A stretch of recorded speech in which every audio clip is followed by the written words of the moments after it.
right. Well, welcome everyone. I'd like to call the meeting to order and welcome everyone in attendance. The committee has under consideration the estimates of the Ministry of Mental Health and Addiction for the fiscal year ending March 31st, 2027.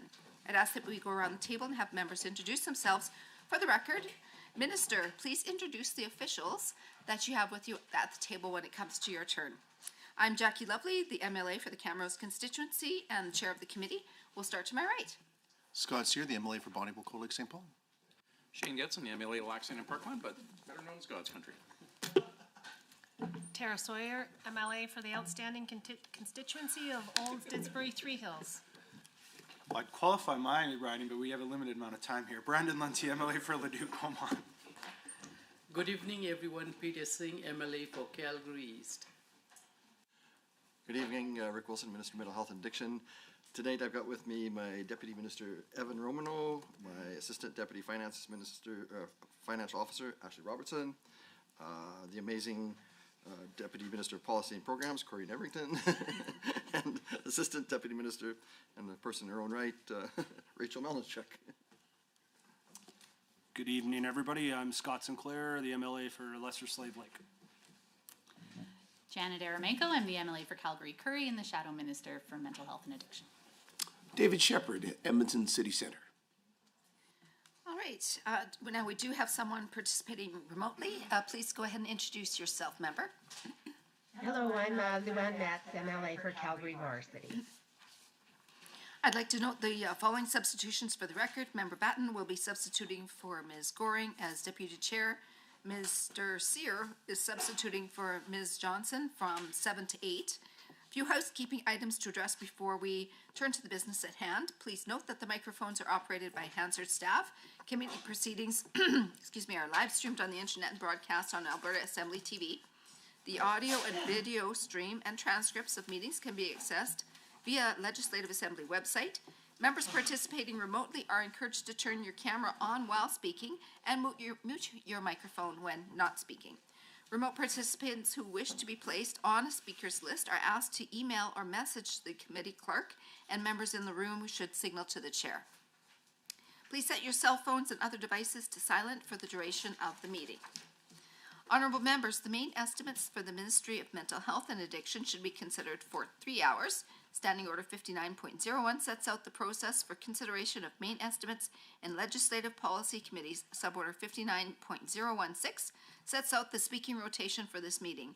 The speaking rotation chart is available on the committee's internal website, and hard copies have been provided to the ministry officials at the table. For each segment of the meeting, blocks of speaking time will be combined only if both the minister and the member speaking agree. If debate exhausted prior to the 3 hours, the ministry estimates are deemed to have been considered for the time allotted in the main estimate schedule, and the committee will adjourn. Should members have any questions regarding speaking times or the rotation, please email or message the committee clerk about the process. With the concurrence of the committee, I'll call a 5-minute break near the midpoint of the meeting. However, the 3-hour clock will continue to run. Does anyone oppose having a break today? All right, we'll have a break. Ministry officials who are present may, at the direction of the minister, address the committee.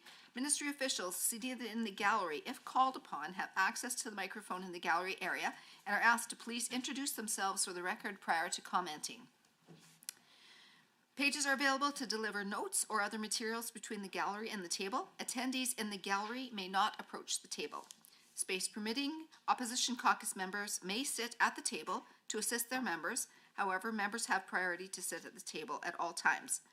Points of order will be dealt with as they arise, and individual speaking times will be paused. However, the block of speaking time and the overall 3-hour meeting clock will continue to run. Any written materials provided in response to questions raised during the main estimates should be tabled by the minister in the assembly for the benefit of all members. Finally, the committee should have the opportunity to hear both the questions and the answers without interruption during estimates debate. Debate flows through the chair at all times, please, members, including instances when speaking time is shared between a member and the minister. I would now invite the Minister of Mental Health and Addiction to begin with your opening remarks. Minister, you have 10 minutes. Madam Chair.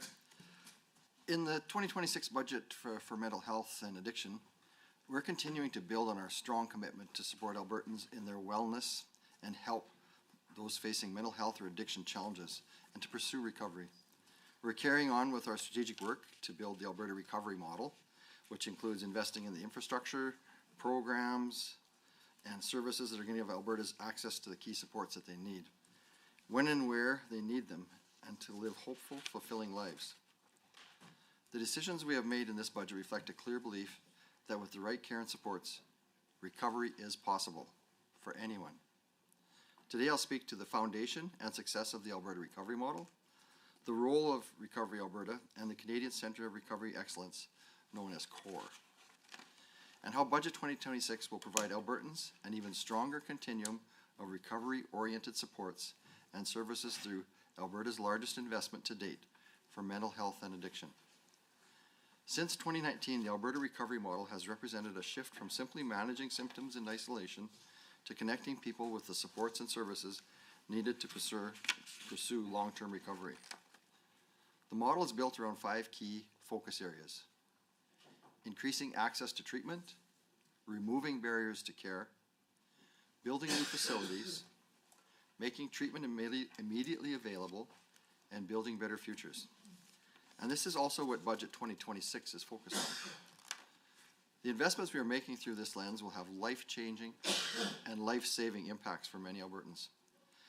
As I mentioned earlier, this is the largest budget for mental health and addiction to date, reflecting an increase in wages for frontline healthcare professionals, addressing pressures in acute care systems, and preparing for the implementation of compassionate intervention in 2027. Before I expand on what Budget 2026 will provide for Albertans, I'll take a moment to walk you through an overview of how funding has been allocated.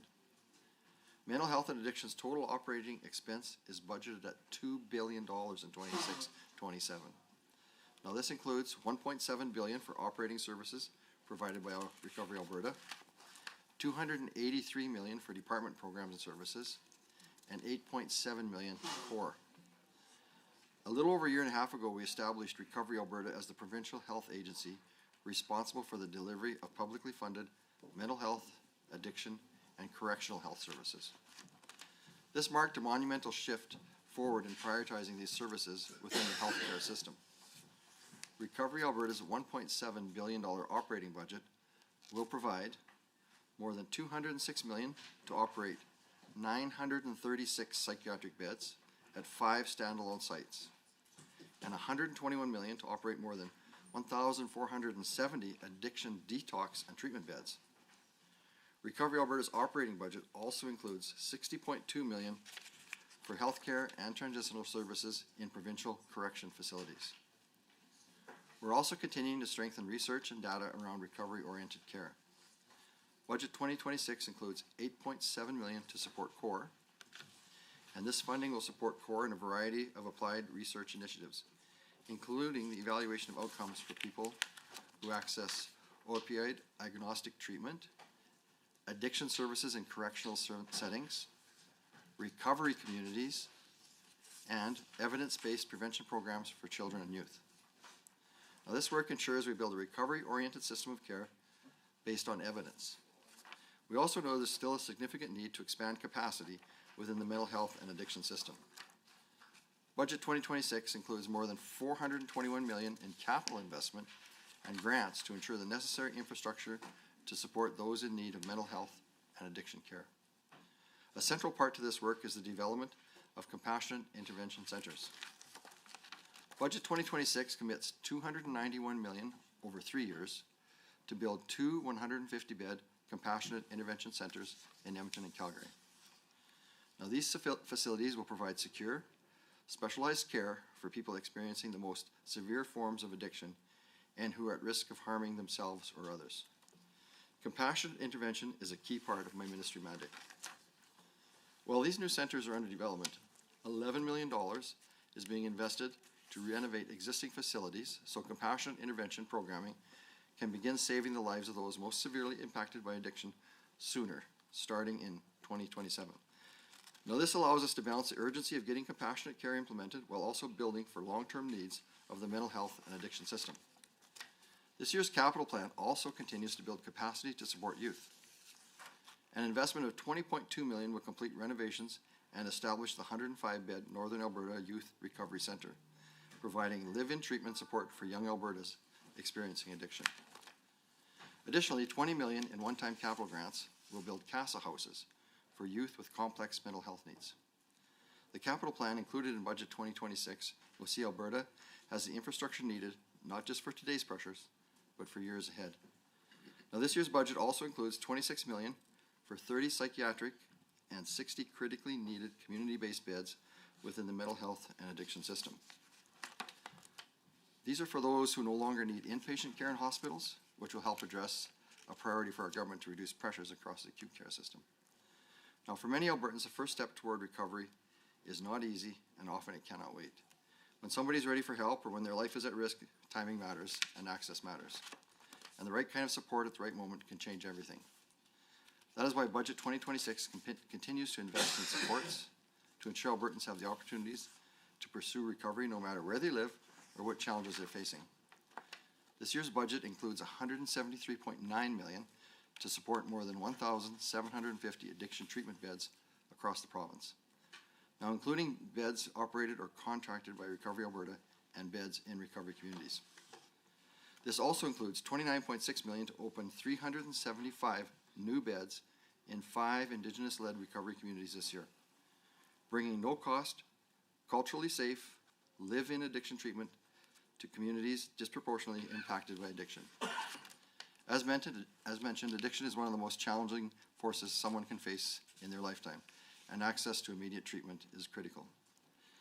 Budget 2026 includes $13.3 million to continue providing barrier-free, same-day addiction medicine through the Virtual Opioid Dependency Program and Virtual Rapid Access Addiction Medicine Program. Through these services, Albertans can connect with addiction medicine physicians and begin treatment the same day, without needing to travel or deal with barriers preventing them from pursuing recovery. This is especially important for people living in rural and remote communities. We also recognize the importance of working with police services and within correctional settings to help those experiencing addiction access care. Budget 2026 continues to invest in partnerships with police services and provides funding for therapeutic living units and transitional services in provincial correctional and remand centers. For many Albertans, support for their well-being starts with a conversation, a call or a text or a message sent at a moment when they're not sure where else to turn. That is why community-based mental wellness supports remain a core part of our budget in 2026. We're continuing to invest in partnerships with 211 Alberta and Counseling Alberta to ensure support is not limited by location, income, or circumstance. As I mentioned earlier, Budget 2026 also reflects our commitment to supporting the mental well-being of young people in Alberta. Prevention and early intervention support for children and youth are critical in building resiliency and strong futures. Budget 2026 continues to invest in school-based mental health programs, youth mental health hubs, and counseling options. These programs enable students to receive the support they need without leaving their classrooms, help families navigate challenges earlier, and reduce the likelihood of challenges escalating later in life. In closing, I'd like to reinforce the unprecedented scope of Budget 2026 for mental health and addiction shows how committed our government is to mental health and addiction care in Alberta. It builds on the strong foundation of the Alberta Recovery Model, strengthens service delivery through Recovery Alberta, and makes targeted investments to expand access and increase capacity, and it will improve outcomes for Albertans. Most importantly, it ensures Albertans are supported no matter where they are along their path to recovery. These investments reflect careful use of public dollars, grounded in evidence and driven by the belief that recovery is possible. Thank you. All right, thank you, Minister. I'm just going to give another reminder, Minister and members, that conversation must flow through the chair. Looking forward to having time to hear some very thoughtful questions and some very thoughtful answers this evening. So thank you, Minister. We'll now begin the question and answer portion of the meeting. For the first 60 minutes, members of the official opposition and the Minister may speak. Honourable members, you will be able to see the timer for the speaking block in both the community room and on Microsoft Teams. Now, members, do you prefer blocked or shared time? Thank you, Madam Chair. The Minister and I discussed, and I think we are willing to share time. All right, and Minister, you're in agreement? Yes. All right, let's proceed. Thank you so much. Thank you, everybody, for being here. Thank you to the staff for putting in some very long hours to put together some significant documents here, and looking forward to diving in. Thank you, Minister, as well, for sharing time.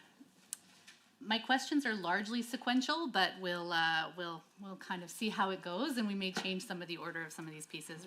Starting right at the top with the business plan on page 119, key objective 1.2 was the compassionate intervention for individuals due to their substance use or addiction. I suppose my first question, Minister, is in regards, or I'm sorry, through the chair, my first question to the Minister is just a note of language. Now, Bill 53, the Compassionate Intervention Act, talks about severe substance use or addiction issues. I'm very mindful that throughout all of the Budget 2026 documents that word severe does not precede substance use.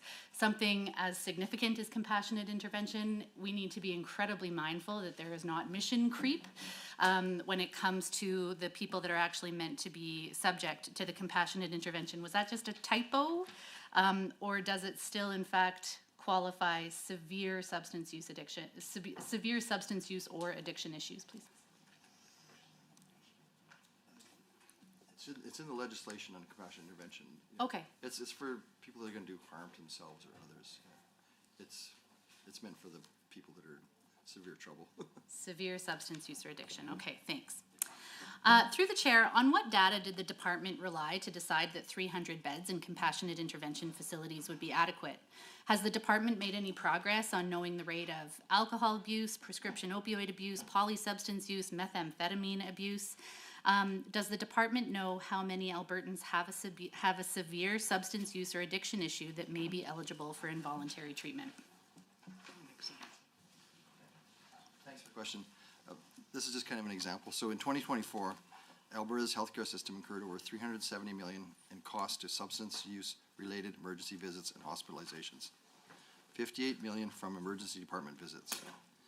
In 2024, more than 36,000 people visited an emergency room for substance use issues, with 839 of those individuals visiting 10 or more times. $321 million from hospitalizations, with $64 million tied to a small group with 5 or more admissions. I don't have it broke out per type of drugs they were using. No, thank you very much. That certainly is helpful, I think, to try and get a sense around, just to get our heads wrapped around how the significance of the challenge. And so 300 beds then, was that a relatively arbitrary number? Why did we land on 300? Sure, Chair, I know the department did undertake some assessment looking at optimal sizes for facilities, looking at budgetary opportunities for the development of new facilities. There was certainly an identified need in both Edmonton and Calgary for additional capacity, and working through the Ministry of Infrastructure, we looked at what a potential size could look like. Certainly, as we're seeing with pressures for treatment spaces, psychiatric facilities, we know there is significant need, but this is a next immediate investment for capacity to add to the broader continuum of care that's in place across the province. In the Minister's opening remarks, Madam Chair, we talked about $11 million to renovate existing facilities as a bit of a stopgap measure. It's the interim step before the compassionate intervention facilities are open in 2029, I believe. I'd like some more details about what these facilities are. Where are they located? What are the number of spaces? The initial announcement from the department was 50 beds in the north and 50 beds in the south that would be, I don't know, commandeered. I would really be concerned if the 50 beds or even a portion thereof was kind of a net loss to other psychiatric or recovery beds. Can you tell us can the minister tell us a bit more about where those beds are located, what the renovations entail, and if there was any net loss to psychiatric acute care beds, for example? That's a great question. And I've been pressuring the department pretty hard to get this up and running, so that was kind of their stopgap to find me some beds that weren't going to impact anything, and yet we could get up and running sooner than, because when we start building, it's going to take a couple of years to get them actually built. So I want to get this up and running quicker. So they found me some spots, and I'll let them describe where they. Yeah, thank you, Minister. Thank you, Chair. So certainly the compassionate intervention facilities are enabled to provide tailored assessment, medical withdrawal management, and intensive treatment for concurrent disorders Importantly, these sites are leveraging existing Recovery Alberta capacity. It really is the compassionate intervention framework, the legislative ability and enabling, but really it's leveraging secure sites that are in place and making modifications as referenced by the member in the budget where some enhancements are needed for security and other purposes. Also important to mention, it's related to upgrades of capacity with PCHAD, the Protection of Children Abusing Drugs facilities, which are in place across the province. As is noted in our business plan and in the legislation, PCHAD as legislation will be repealed and compassionate intervention will be able to oversee that framework to offer supports for children and youth, and so those dollars also go towards youth facilities that are existing across the province but need to provide that longer term treatment. So of those 100 interim beds, some of them are going to be identified for youth? Or will those be in addition to? Yeah, so it is in addition to, we do have, and these details are listed on our website, on the Government of Alberta platforms, where initial spaces are being identified with Recovery Alberta. Can list a couple of the specific sites. If they're listed there, thank you. Sure, yes. Okay. Thank you, Madam Chair. I'll move on, still on page 119, to key objective 1.3 of the business plan, which is to continue to build and support an engaged, skilled mental health and addiction workforce. See also objective 1.5 about access to effective, high-quality mental health and addiction services. How is this objective going to be impacted by Bill 13? Will there be any professions from within Recovery Alberta that will be required to take cultural competency training because it is so intrinsic to their work? We know that there was an exception made within Bill 13 that despite making cultural competency training illegal, where it is absolutely fundamental to a profession, it would be not just permitted but also required. Given the prevalence of Indigenous populations, for example, particularly in the area of addictions and corrections, will the department be advocating for any professional associations who must have cultural competency training because it is absolutely inherent to their work? I'll jump in and then they can kind of follow up, but as you know, we're putting like 4 on First Nations and 1 on the Métis community up at Métis Nation of Alberta, just north of Edmonton there. So there'll be 5 recovery communities for Indigenous people, and there's going to be a lot of, well, it's going to be mostly cultural content, because I found working with Indigenous people, the best way to heal is to use their culture, their language, their the sweats, the smudging, that type of thing. So there's going to be elders involved. I've actually set up, first thing I did when I got into the ministry was look around the room, and I thought, oh, for an Indigenous lens, we actually need some Indigenous people. So I've set up an Indigenous Wisdom Council, and that's people from all across the province that work in this field, and there's some amazing people out there. So I've set up this council. We've met a couple, 3 times already. We just met up in Big Stone here a couple weeks ago during the big snowstorm. we survived the trip up there, but it was really interesting to get the input and to get the Indigenous feel of what's happening, because there's concerns around compassionate intervention. What does that mean? Like, how does this impact? And so we got some really good input as to how we can set them up and make sure that when people go in, that we're doing it very carefully. Like, I don't want my wife to be able to just lock me up. we want to have some good controls in there. So there's going to be, first you go through, maybe just explain the whole, you can explain it better than me, the whole phase as they go. Do you want, no? Oh, okay. I'd like to avoid doing that. I mean, your joke about, we don't just want somebody to just lock us up. I mean, this is inherently the challenge with compassionate intervention, isn't it? Especially when they don't stand before a commission for up to 72 hours. Well, But I should hear actually you go through loud and that. clear Let's on the hear- recovery communities, but I'm not just speaking to the recovery communities, and certainly not just to the 5 recovery communities on First Nations. The table 22, schedule 22 in the tables section of the fiscal plan has a breakdown of full-time equivalents. The mental health and addiction department increased from 186 to 216.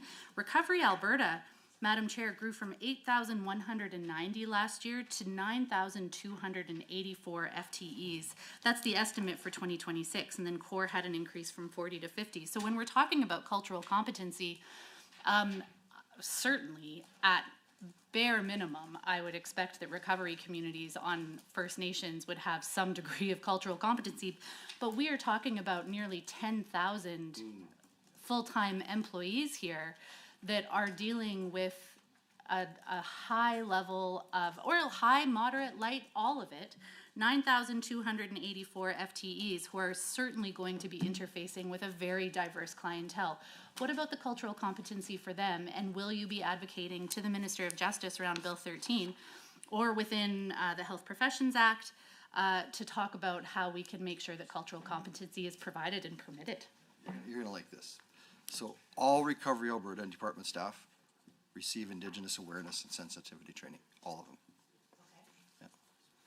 And what does that entail? There's a whole program that we work with the department. Actually, I used to be in Indigenous Relations, and so there was a great group of people that work in there. A good friend of mine passed at Gilman Cardinal. Sorry for your loss. He actually adopted me as his grandson because I'd lost my family. So he said, "You can't be a lone minister." So it was it was a huge loss, and but there's still good people in there working and training people and making sure that there is that Indigenous awareness with all our staff. Okay, so no advocacy specifically around including or like permitting cultural competency within the professional sphere, but it is happening with all Recovery Alberta employees. Does that include the 216 mental health and addiction employees as well?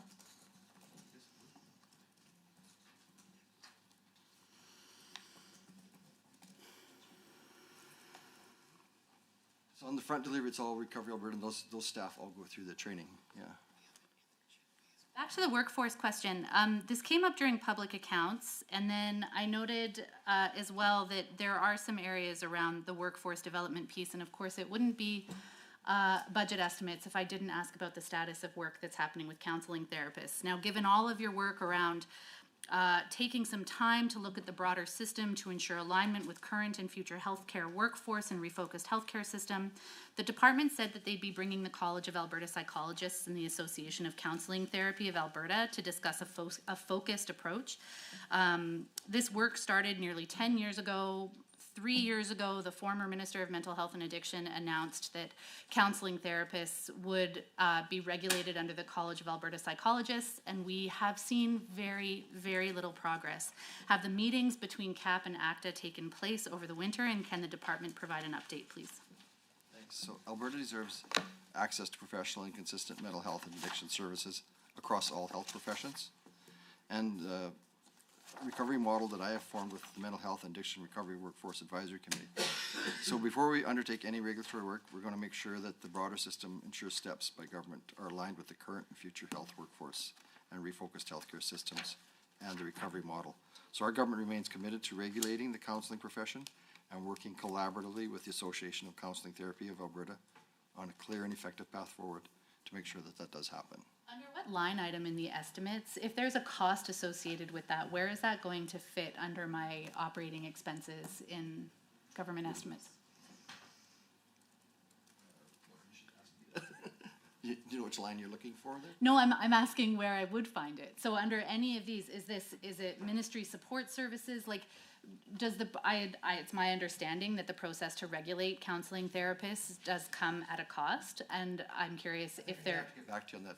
They're not sure exactly where to look for that. It's a thick binder, so. Yeah, we'll get please, back if to you on can that. tell me where I can find that number and what is the current estimate in terms of how costly this endeavor is going Yeah, to be we'll get back to you on that. to bring CAP under, or to bring counseling therapists under CAP, sure. please. Yeah. Great, thank you. Through the chair, are addiction counselors included in the department's goal to support an engaged, skilled mental health and addiction workforce? What is the plan to see them regulated, given that a group of professionals who can have someone apprehended under the Compassionate Intervention Act really should have some degree of professional oversight and minimum public assurances? This part here. So under the recovery model, with mental health and addiction recovery workforce advisory committee, that's the same as we said before. Like we said before we undertake the NEA regulatory work, we're going to make sure that the broader system to ensure steps taken by government are aligned with the current and future health workforce model. And I've just actually met with Norquest, who's actually developing a course on addictions and mental health, and our staff is going to reach out to them to make sure that what they're going to be putting into their course is very much in line with what we want them to be working with the people. So there's a lot of stuff happening behind the scenes. It's still in the development stage.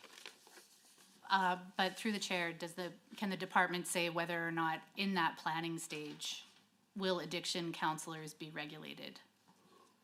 That was a line item that was specifically removed from existing legislation, that addiction counselors would not be regulated.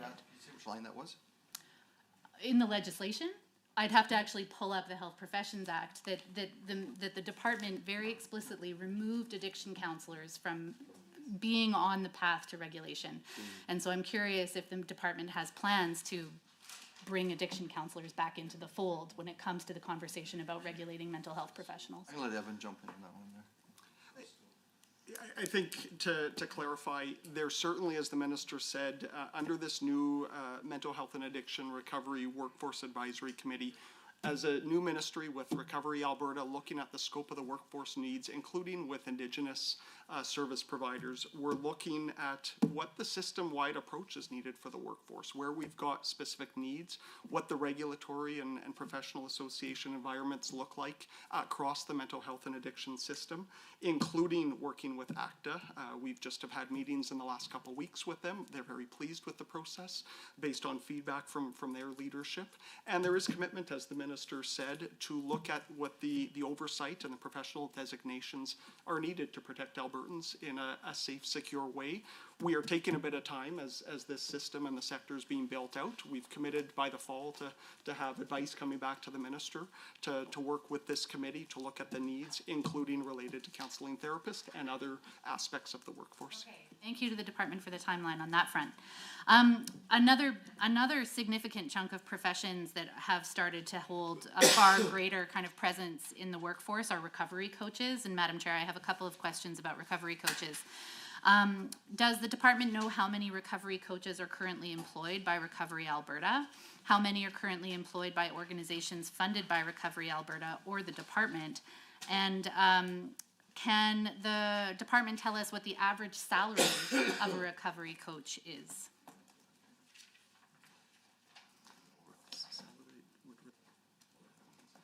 So we continue to implement strategies to build and support an engaged, highly skilled mental health and addiction workforce in the ministry and in community services delivery organizations.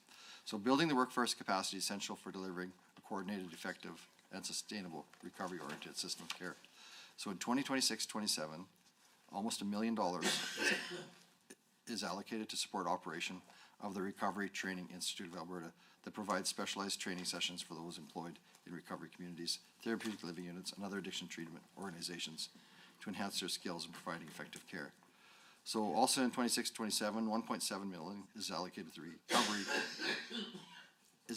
the Recovery Coach Academy of Canada, which launched in April 2024 and provided training to more than 750 recovery coaches across Alberta. So recovery coaches are an integral part of many publicly funded addiction treatment programs, including recovery communities and navigation centers in Edmonton and Calgary. Some clients in recovery communities and TLUs have gone on to complete the recovery coach course at certification so they can pursue opportunities to join the mental health and addiction workforce upon their return to the community. I don't have a breakout. I don't have a breakout of what everybody's making individually. Do you even have an average? Sorry, members, pardon me. The conversation is not flowing through the chair. I've given 2 reminders, so both minister and members, please. The conversation needs to flow through the chair throughout our entire discussion today, so please. Thank you. Can the department tell, I'd be curious if there is even just an average hourly rate for recovery coaches. Of course, if we're talking about hundreds of recovery coaches that are employed, it will certainly have a relevance to the budget if it is minimum wage or if it's $30 an hour. And so just an average number would be great. And again, the number of recovery coaches that are actually employed. Further, what is the dollar value of the current contract with Bowline Health? Bowline Health is the employment agency that hires recovery coaches, perhaps on behalf of Recovery Alberta. Perhaps the department can clarify that for me. And I heard 1.7 million for the Recovery Coach Academy, but it's my understanding that the Recovery Training Institute is far greater than $1 million a year.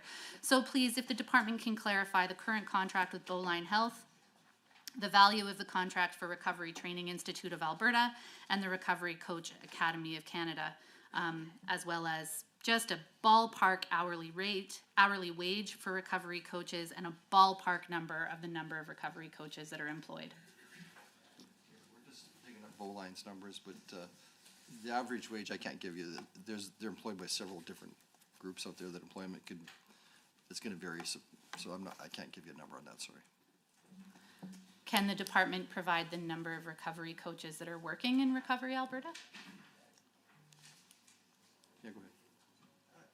Chair, so we've, through this Mental Health and Addiction Workforce Advisory Committee, that is one of the starting pieces for all of the employers across the system. We've done a survey, it's just been released a couple weeks ago, to all the employers that are contracted to get a sense of the exact types of positions. We certainly know through the grant agreements with different operators, the general types of programming. To get a real sense of the workforce, that's the type of information we'll have coming back. As the minister noted, it is up to different employers across the broader system, including AHS, Recovery Alberta, who would employ different employees in those spaces. And we'll have a better sense of through that workforce survey about what the exact numbers will look like, and getting a better sense of what the salaries would relate for those positions as well. Can the department clarify the value of the contract for Recovery Training Institute for 26-27, please?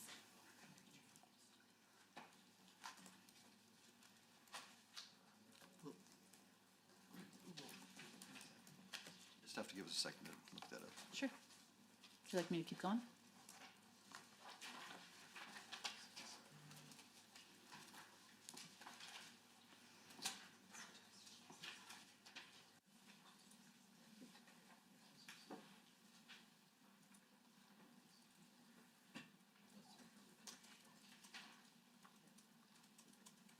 So the Recovery Coach Academy of Canada, that's 1.7 million. The chair, I asked about the Recovery Training Institute of Alberta, not the Recovery Coach Academy.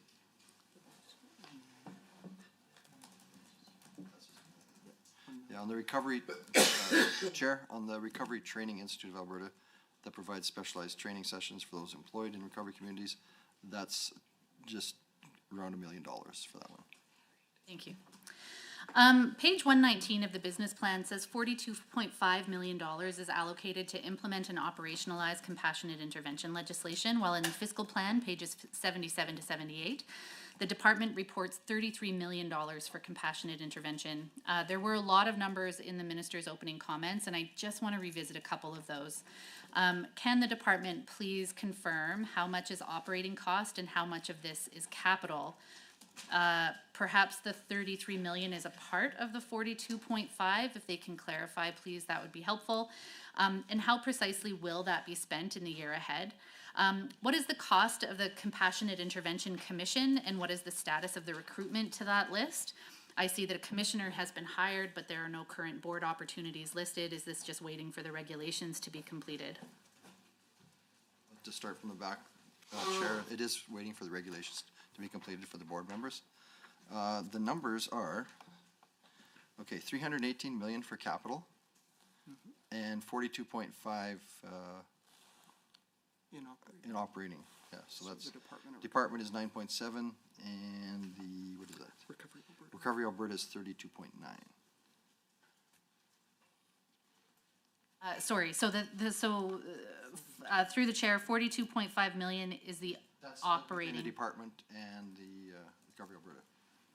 Okay, and I think I heard, okay, so $33 million is Recovery Alberta, while another 2.9 is the department. Now, this is an ongoing challenge, I think, and perhaps 9.7 for the department, 9.7, my apologies.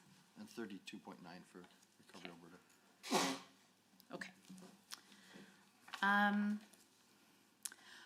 Through the chair, are there third parties identified to support the implementation and operationalization of compassionate intervention? What work, directly or by way of partnerships, has been done to build the capacity of law enforcement and healthcare systems to fulfill the mandate of involuntary treatment? What, if any, lessons have been learned in the operationalization of the Mental Health Act that might inform how the department proceeds with involuntary treatment? Evan's gonna jump on that for the first part. Thank you. So Recovery Alberta is leading all the secure compassionate intervention facilities, is supporting with the conveyance and being able to work for the patient assessments and patient care. Other contracted providers, addiction treatment providers, could have a role in some of the treatment programs beyond where Recovery Alberta is offering that stabilization and their sites.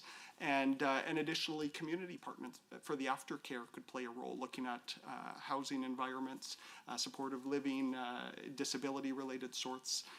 All of those different programming could be through other partners. They would be identified through compassionate intervention and designated as being parties as part of compassionate intervention. But Recovery Alberta is leading the secure sites exclusively.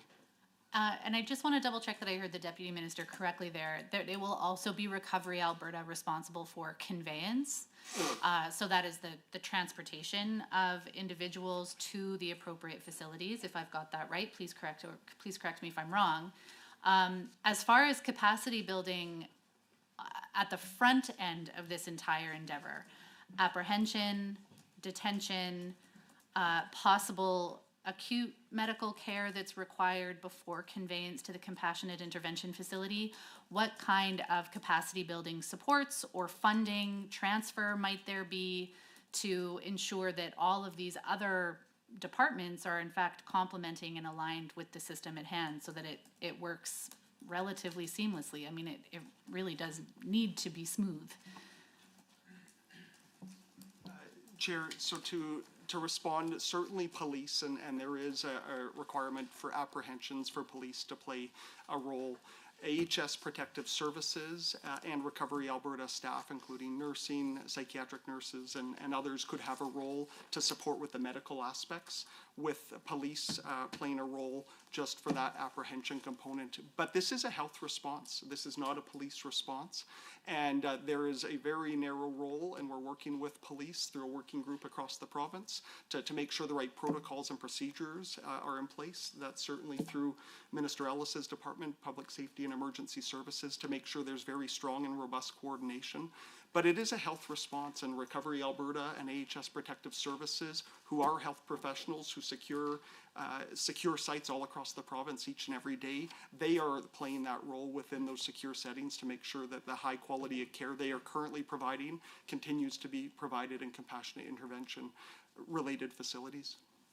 Yeah, I mean, the Mental Health Act through the chair is also a health response, but it is heavily reliant on the role of law enforcement to do their job, to do a very, very challenging job. The rules around respecting private property, where a person can be apprehended, can they go into private property to apprehend a person, the demands on law enforcement to actually hold up those initial 24, 48 hours of this entire process are significant. Will there be funding transfers from the Ministry of Mental Health and Addiction to Public Safety and Emergency Services to provide them with the capacity and the expertise, the very unique expertise that those individuals require to actually detain and apprehend somebody within the time frame that the legislation requires? The simple answer is yes. There will be a funding transfer from mental health and addiction to public safety and emergency services? If it's appropriate, yeah. Okay, thank you. Gosh, okay, what comes next here?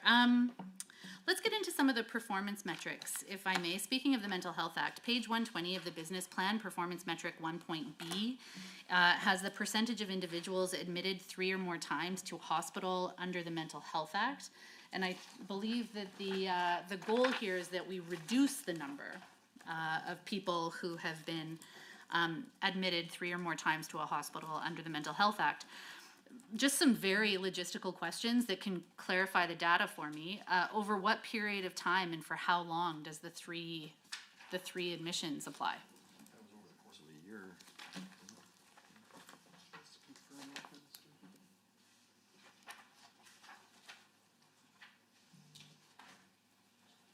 Page 120 at the top.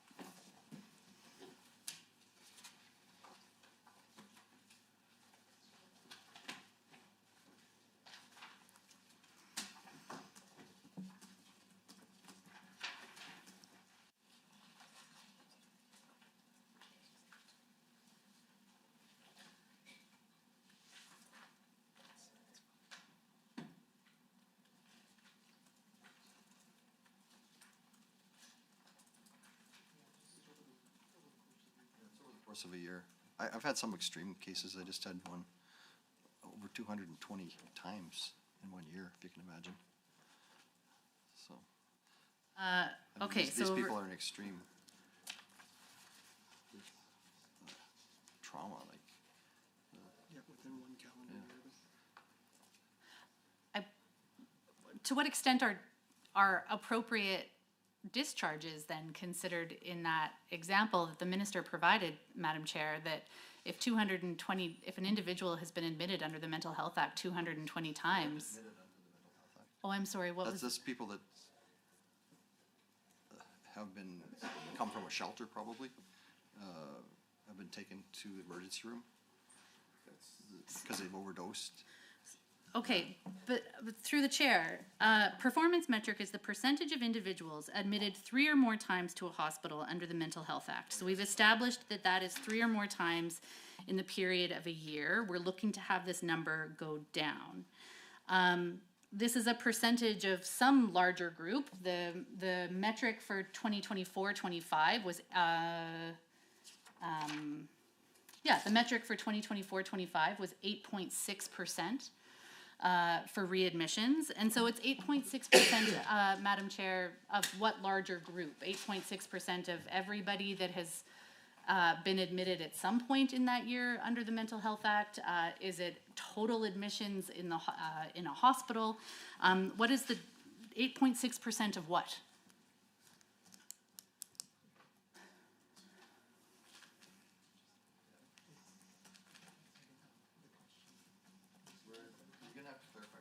What you're shooting for here. Okay, I'll just maybe read this verbatim. Are you on page 120? I am on page 120, performance indicator 1.B, percentage of individuals admitted 3 or more times to a hospital under the Mental Health Act. In 24-25, we have 8.6% of people who were admitted 3 or more times. 8.6% of what? So it looks like it's the total admissions for mental health. Total admissions for mental health. Okay, so not total admissions to the hospital, it's anybody that was admitted. With a mental health indication. Under the Mental Health Act? Through the chair? No. Okay, so just anybody admitted. With a mental health indication. With presenting with a primary mental health. Yes. Does the ministry collect data on the number of people presenting for inpatient treatment, either voluntarily through the emergency department or primary care provider, versus those who are seeking an intervention through the Mental Health Act? How many people actually got admitted in the last fiscal year for a primarily mental health issue? To the chair, what page are you on now? This is just digging into performance indicator 1.B once again, that if we're trying to get a good sense of what. Comment. We are here this evening for the purpose of budget estimates. So it's, those are the questions that you need to focus on. So it would be helpful if you gave a page number so the minister can go through and answer the questions. Same performance indicator, page 120 of the business plan, performance indicator 1.B.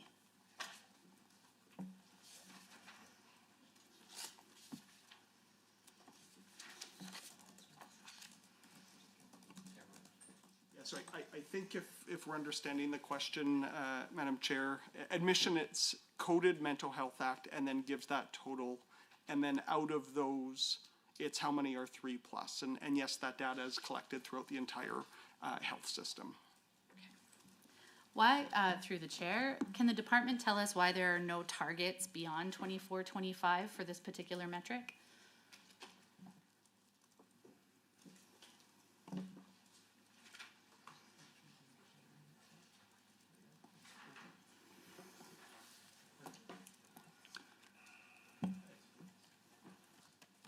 Thank you, Chair. So that's a performance indicator rather than a performance measure. And so that is providing the snapshot as indicators provide. So there are. It's indicating the current state in a given year, as is outlined in the business plan. Okay. Okay, thank you. Let's, back to page 119 of the business plan, of $1.7 billion, $60.2 million supports mental health and addiction service delivery in correctional settings, page 119, once more on the business plan. What percentage of the $60.2 million is used to operate the 200 therapeutic living units? And what data is currently publicly available concerning the effectiveness of this intervention?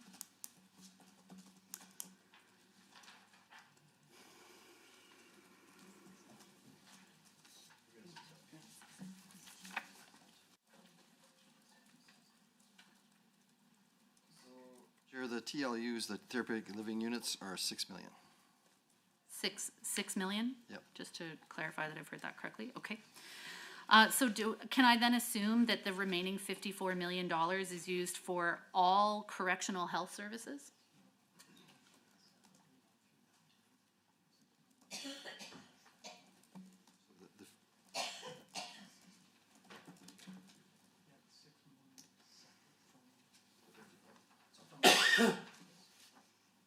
So the 54 is separate, so the 6 million is separate from this. The TLUs is 6 on its own. Correct, and so if we're looking at $60.2 million supports for mental health and addiction service delivery, what does the other $54 million entail?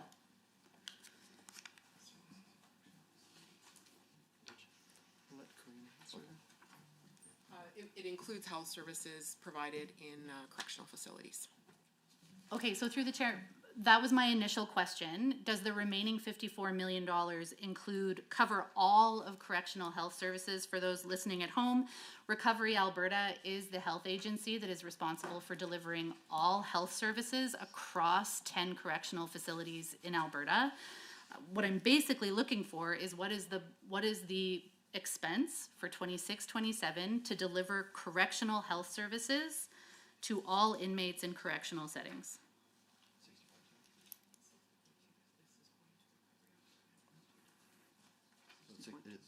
So it is 60.2 total. Right, so, and then less the TLUs, and so 54 million is what remains to cover the remainder of all correctional health services. TLUs on top of that, that's, so correctional health services, 54.8, TLU operations, 6 million, transition services, 1.7. Thank you. Can the chair, through the chair, can the department provide this committee with some information about the health of inmates and the nature of those services being provided for $54 million? How many and what type of public health interventions are provided? I mean, I've got a number of questions here about the ways that Recovery Alberta, uniquely situated to provide mental health and addiction support, is in fact providing a whole range of health services to a population of 3,500 adults and youth across 10 correctional services. Chronic disease management, prescriptions, preventative health care, vaccinations, x-rays. Recovery Alberta is doing this for all inmates across correctional facilities. Rather than asking here, where can the public find the information regarding the ways that that $54 million is allocated to support inmates in correctional facilities for health purposes? So if you went through Recovery Alberta's business plan report, it would be reported in there. So the correctional health service cross province includes primary care, public health, dentistry, mental health, and addiction services. And that's to serve about 20,000 clients. Oh, I suppose 20,000 clients over the course of a year as a result of people being admitted and discharged. Incarcerated. Okay, incarcerated, thank you. That's the word I was looking for. Thank you. But no specific data in terms of the demand on the type of service. I've seen highlighted just very general vaccinations, dentistry, pharmaceuticals, but nothing specifically about the actual areas of what the allocation is specific to the different treatments. Yeah, I'd have to take it away and have Recovery Alberta dig deeper. This is like a high-level overview, so. Okay. How many people actually got fillings? No, I don't have that. Even just the budget line item for what dentistry costs. page 119, speaking of performance metrics, we've got the percentage of individuals primarily admitted for more than 30 days to hospital inpatient care for a mental health issue.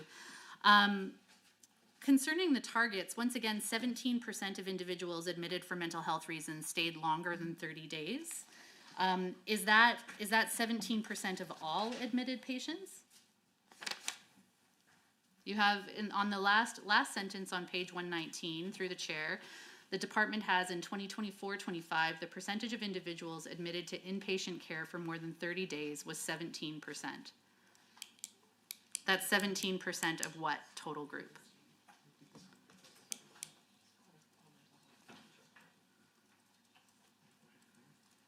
It would be 17% of those admitted for mental health reasons, similar to the other metric that we spoke about. Okay. Through the chair, for those who stayed longer than 30 days, what's the average length of stay? I wouldn't have that information here. We'd have to get back to you on that. Okay. Yes, please, if I can get that in writing, what the average length of stay is for an individual in hospital inpatient care for a mental health issue. Through the chair again, I mean, we've got individuals who are admitted in the hospital, oftentimes for deeply complex and concurrent physical health and mental health issues that can be incredibly challenging to support out in the community. And my concern, just so that the department kind of understands the thrust of my question here, my concern is that in the rush to clear up beds, to clear the ALC category of individuals, that we end up discharging people out of hospital either before they're ready or they are discharged into a facility that is not prepared to deal with the kind of complexity and concurrence of issues that an individual may have. And so I just have a couple of questions about that. For these patients that are staying in hospital inpatient care longer than 30 days, at what point are they assigned an ALC status in that they can't be discharged to the public, but rather are waiting for a continuing care or long-term care bed? Where there is high medical complexities, are these patients included in the metric? Does it mean where the mental health issue is the primary reason for hospitalization? And for this particular metric, is it the exclusive reason that people, so page 119, performance metric 1A, we're talking about the percentage of individuals primarily admitted for more than 30 days to hospital inpatient care for a mental health issue. Do we have a sense of how many of those individuals also have concurrent physical health issues?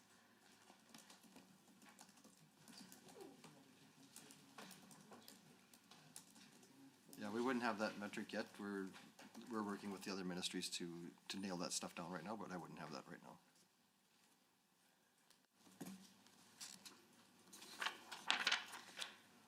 Do we have a sense of how many ALC status patients are currently waiting for a long-term care or continuing care bed?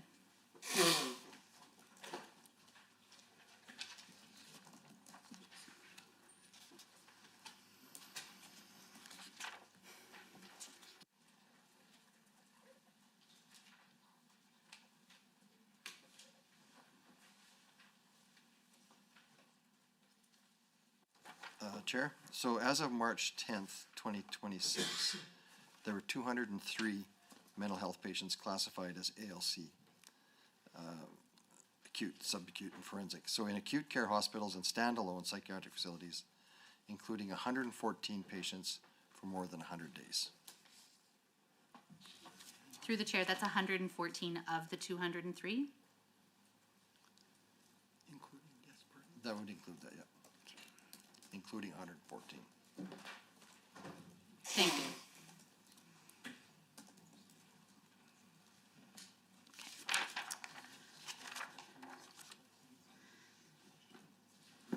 Through the chair, if I may, I'll continue on. On page 121, performance indicator 2.A has a change in recovery capital score of Albertans accessing publicly funded addiction treatment. Now, of course, recovery capital score is meant to be a person's kind of point system on how well they are doing on their path to recovery.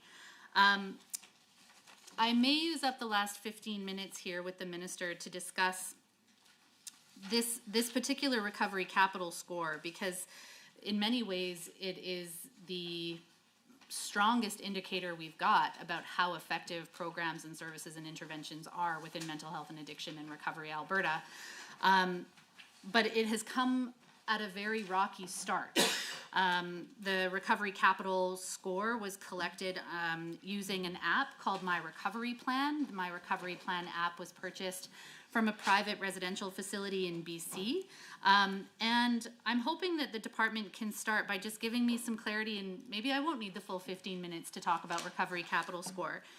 Is the department continuing with My Recovery Plan or not? Has it been abandoned? Or perhaps are there plans to abandon My Recovery Plan, and what is the pathway to do that? How can we collect recovery capital score without the tool that people can engage with? Madam Chair, so we have used My Recovery Plan platform to track changes in recovery capital, and that platform is being transitioned to a new application as part of the broader evolution of the Alberta recovery model. So MRP continues to be used until the new tool is ready, and outcomes will be reported annually in the minister's annual report. So this one, yeah. So performance indicator 2.A, like you're talking, in the 2026-29 business plan speaks to change in recovery capital scores for Albertans accessing publicly funded treatment. At this time, scores are obtained when an individual completes a questionnaire upon admission to treatment, and then again usually upon discharge. So the decrease in the percentage change reflects the number of participants in the scoring tripled between the 2 points, which is a great indicator of how many Albertans are accessing the services.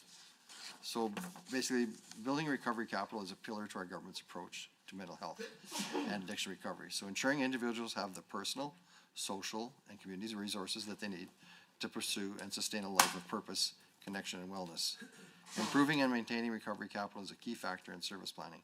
For example, planning and coordinating community-based services, supports for compassionate intervention clients who are discharged to help maintain their recovery, and improvement in overall health. And there's going to be ongoing work to enhance treatment programs to provide Albertans with safe, quality services and ensure community-based pathways to build recovery capital. Now, this includes inviting family members and friends to be part of someone's treatment, the skills training and transition planning, and to engage the individual with housing, healthcare, and other supports to help them in maintaining their recovery once their treatment is completed. Through the chair, does the department have a timeline and when the new tool will become available?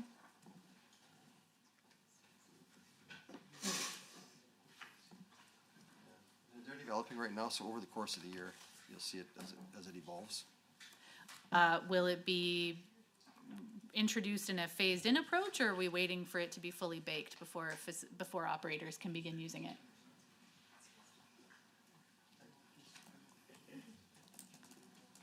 So the original one we're using now, that My Recovery Plan one, that's not being abandoned at this point. It was an innovative tool that supported our work to refocus addiction care and treatment on a recovery-oriented approach. And as recovery-oriented systems mature through research and evaluation, the digital solutions that support the clinical environment will evolve and catch up. So it's being developed as we speak. I'm sorry, I don't understand from the department. Are we building off of My Recovery Plan and so still using the foundation that created, or are we in fact building a brand new plan? It's a new platform, but it will be phased in as it goes along. But it's a new platform. Ultimately, My Recovery Plan will be abandoned once we have a new tool in place. Yes.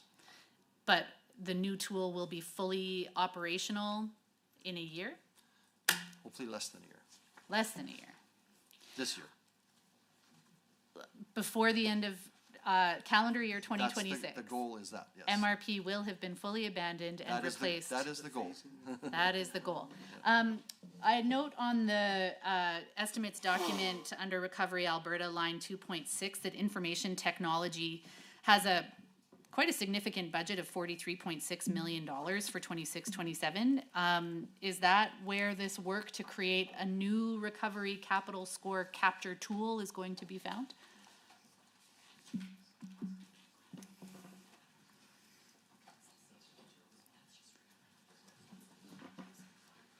that's just for Recovery Alberta. That's not part of this, what we're just talking about. What is the cost of the developing the new tool through the chair?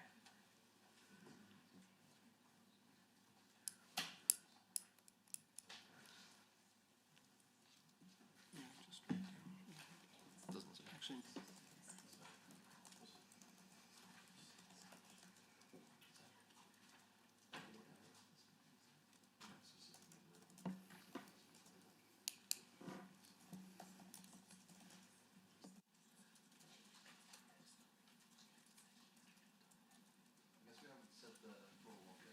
Madam Chair, they're doing the licensing on the platform, so.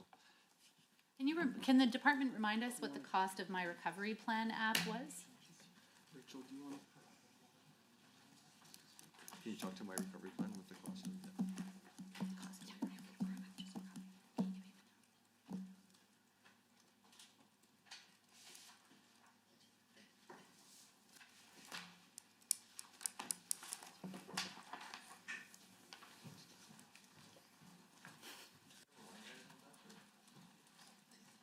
Page number or something?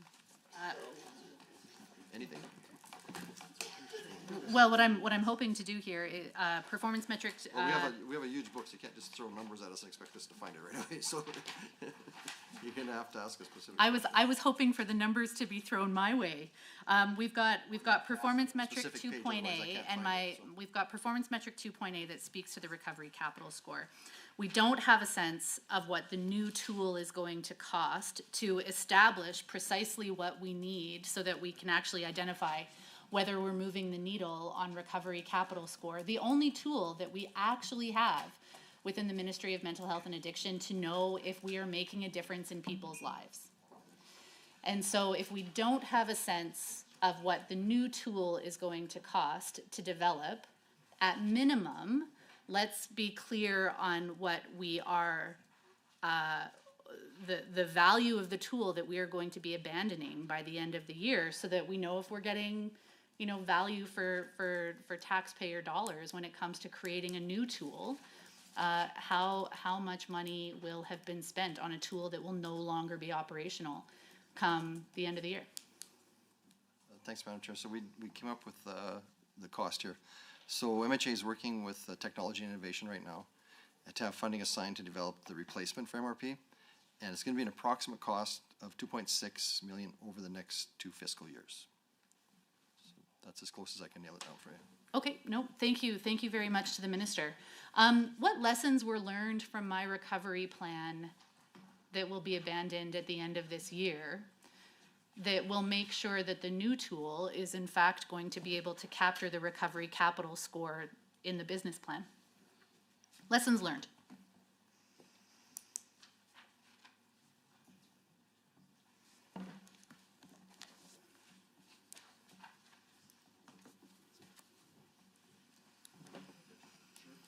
I think what's really important, as the member asked in the question, Madam Chair, My Recovery Plan has provided significant learnings, and is generating currently now a recovery capital assessment to generate the recovery capital index. And again, that's for consenting clients at admission. The success of this indicator is not just about the scores, it's about the broader number of participants, which is increasingly scaling up as noted in the scores adjustment in the last reporting. But I think these learnings, and certainly there's an interest to look at the measurable approaches. We've had some learnings about the length of the questions, for example, wanting to make sure that it's being able to be done in a judicious and streamlined way as individuals are entering more facilities across the broader system. So some of the learnings looking at the initial indicators, looking at the usability for operators and the consistency, the length, and again, making sure that we've got a tool that's not only useful for a broader system measurement, but useful for individuals to identify the recovery capital domains, identify where are the specific areas in their lives, their individual experiences with their treatment operators and providers of services wherever they may be in the broader system to, again, help them articulate their goals and help help them plan on their path to recovery. So many learnings. It's why it's a tool that's continuing to be used. But the scope and space that recovery and the system that we're currently operating, inclusive of Recovery Alberta, it has changed tremendously since MRP was developed. It was a smaller space that served its time very well. But again, lots of learnings to expand and scale as we move forward.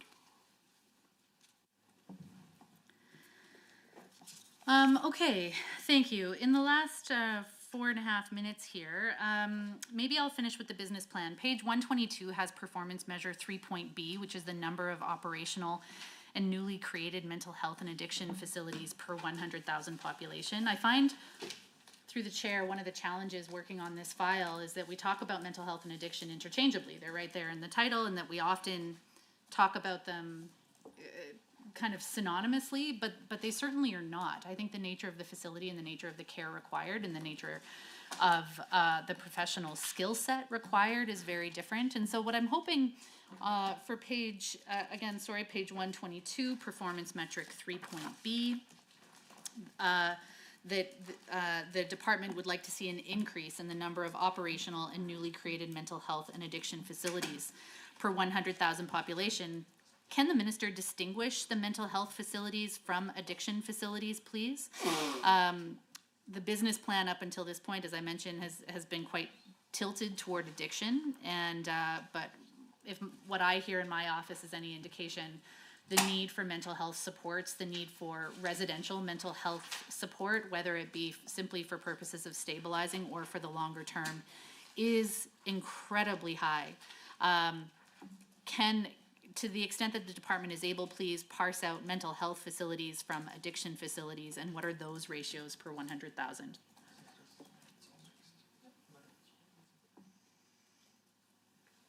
Thanks, Madam Chair. So there's 3 types of addiction. So this doesn't really fit. The recovery communities, we've got 274 beds to provide longer-term treatment of sports using a 4-phase model that includes community reintegration. And then we talked about the 5 Indigenous-led recovery communities. And Recovery Alberta has 2,851 beds that provide addiction and mental health services in the community. 1,373 beds are for community mental health and supported living and transitional care. And 1,478 beds provide addiction services. So, and then, of course, starting 2027, we'll have the compassionate intervention beds as well. And then for children, we're developing the CASA program. You're familiar with that? Yes, thank you very much through the chair. My question was in regards to facilities, not beds. It includes both. Facilities like if I can go back to CASA House. So that's for mental health for kids. So that's facilities. We're actually having 4 CASA houses across the province. And that's beyond what the CASA classrooms are. So that's a full facility where kids will stay. We've got one in Sherwood Park right now. If you get a chance, it's an amazing facility. Kids in there. I've been through it.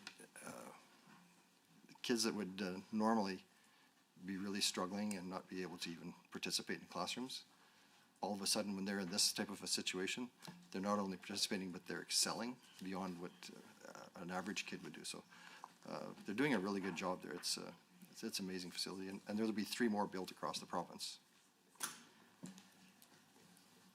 Through the chair, can we just clarify what we mean then by facilities? So I'm assuming that mental health classrooms do not qualify as mental health facilities. These are actual CASA houses? Yes. Okay.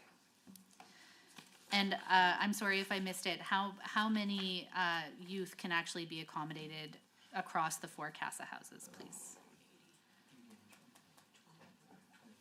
20 per house. Through the chair, will the CASA houses be used for the purposes of the new compassionate intervention facility, of the new compassionate intervention legislation for youth? No, this is for kids that have been diagnosed with serious mental health issues. So that this isn't addiction, this is kids that are struggling with various problems. Yeah.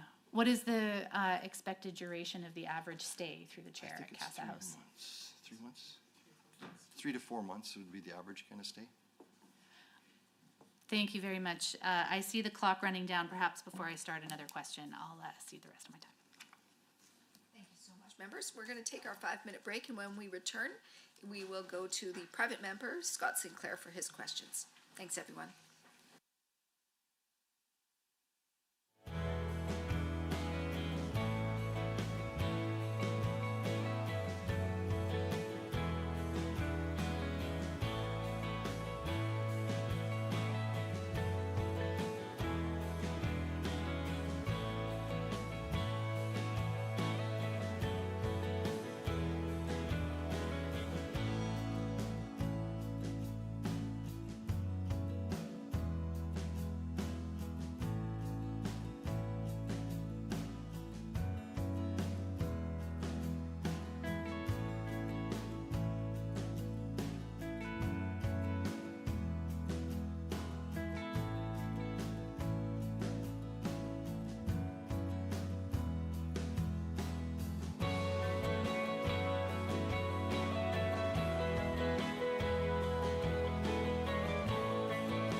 Thank you, everyone. Let us resume. Let's now go to our private member. Would you prefer to have blocked or shared time with the minister? I'll do share time if it pleases the chair and the minister. That's fine. Okay, please proceed. Thank you, Madam Chair. Thank you, Minister, and your team. I'll just get right into it.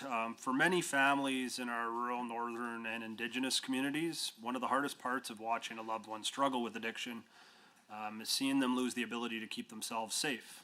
In small communities, where everyone knows each other and support systems are already stretched pretty thin, turning our backs on people who are at serious risk of harming themselves or others isn't really compassionate, it's abandonment. I am encouraged to see the fiscal plan include a $42.5 million investment to implement compassionate intervention legislation, which I believe for reference is on page 119. And for many of our communities, having a tool that can save lives while still respecting the rights and dignity of Albertans is incredibly important. I know it's a delicate balance for sure. The mandated intervention is never something to take lightly. It's a last resort. I believe the intention is to protect people when every other option has failed. I remember the line meeting with Minister Williams when he had your file, and I think it was already mentioned here today that the threshold should be and is extremely high, a danger to themselves and others. And I think that's important, and this process is handled with care, cultural understanding, and strong oversight. So my question through the chair is, could the minister speak more about this investment and what specific supports or services it will help fund, especially for rural, northern, and Indigenous communities where access to care is often limited, selfishly because that's the area that I represent, so I see it firsthand. Thanks for the question, and Madam Chair, the investment for compassionate intervention includes funding for several components of the process, and this includes the Commission, the Office of the Statutory Director, and for Recovery Alberta to provide services in secure facilities. So once a person is no longer meeting the criteria for compassionate intervention, they would be discharged from compassionate intervention, but that doesn't mean the support's going to stop. So all clients will receive a thorough discharge planning and be connected with community supports and services. And depending on the individual's needs, this might include continuing treatment in a recovery community, day programming, or ongoing work with a recovery coach. And the funding for compassionate intervention is just one component of supporting these individuals and their communities in their long-term recovery journey. So we're intentionally not rushing implementation of the compassionate intervention, so we can ensure that additional voluntary treatment, such as recovery communities, housing, and recovery supports are going to be in place. So building out these supports is all part of the recovery model. For Indigenous clients, this includes connections to Indigenous-led programs in the community, access to elders, traditional healing practices to help them return to their home communities. And we're engaging with Indigenous partners, including through the Wisdom Council I talked about earlier that we set up, and to discuss what resources will best meet community needs. And I just had a group in today from Big Stone that are working on a program to do that aftercare. So there's a lot of things that are getting in place right now. Thank you, Minister. And thank you, Madam Chair. And just a special thank you, Minister, to you and your team for making the trip to Wabasca and the Big Stone area for one of those big Wisdom Council meetings. And I was grateful enough to be able to attend it, so I could say that forming the council is one thing, but having those meetings in our areas in northern Alberta, and you know, thankfully everyone arrived safe, but being able to experience the roads is incredibly important to me and the area that I represent, because it gives a real snapshot of the idea of the struggles of the communications, the transportation aspect of getting people to treatment in our area. And I think it was even mentioned in the meeting that a lot of the people from the facility we've seen were being transported to Fort McMurray or even High Prairie, and on a map it doesn't look that bad, but on days like that, when the weather's so terrible, getting somebody 3.5 hours by truck is difficult. So thank you for making that trip, and thank you for forming that council. So my secondary question is, I believe, from page 118 of the business plan, and it specifically mentions the Compassionate Intervention Commission. And I know it was touched up on earlier by Member Eremenko, but could the minister explain how this body will ensure the legislation is applied appropriately and respectfully, particularly in Indigenous and remote communities? I know it's a concern that I get asked about, and I've spoken one-on-one about this, about the delicate balance between understanding that we are in a crisis and it does affect disproportionately Indigenous people, but trying to find the line between, you're in a new frontier and it's a crisis and we need something done quick, but also, you're also, I don't want to say fighting, but you're trying to balance that with Indigenous inclusion, with an emphasis on lived experience for workforce development, but also cultural inputs. We had that mutual friend who gave us an example of just referring to them as, nieces or nephews or uncles and cousins instead of clients. And just, it seems so silly or small to people who don't understand, but it's just a very important thing that makes people feel welcome. But thank you. Well, thanks for the question, Madam Chair.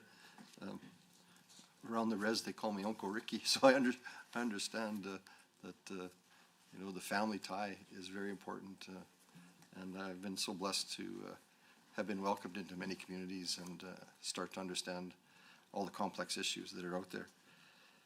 The Compassionate Intervention Commission, that's going to be led by a commissioner, and then the decision-making panels will be comprised of lawyer members, physician members, and public members. During hearings, the lawyer members will be the chair of the panel responsible for ensuring their orders align with the legislation, including harm criteria, timeframes, reporting, and more. And the physician member will be able to assess the health perspective and needs of compassionate intervention orders, while the public member will provide a layperson's perspective to the situation.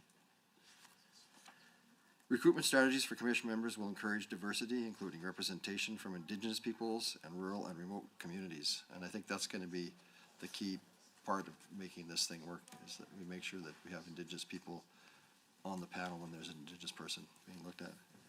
In addition to having their independent legal advice being chaired by a lawyer member and being well informed of the legislation, commission decisions are subject to internal appeals, and decisions resulting from internal appeals are subject to judicial review of the Court of King's Bench.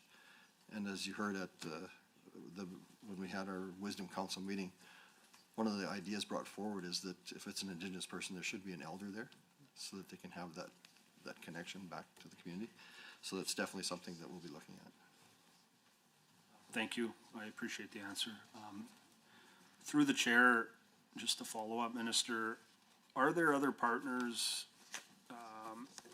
You mentioned the Wisdom Council already, but Indigenous leadership, local health providers, or community organizations and nonprofits who will be involved in Alberta's compassionate intervention process to make sure it reflects the realities of not just Indigenous people, but maybe specifically rural and northern life?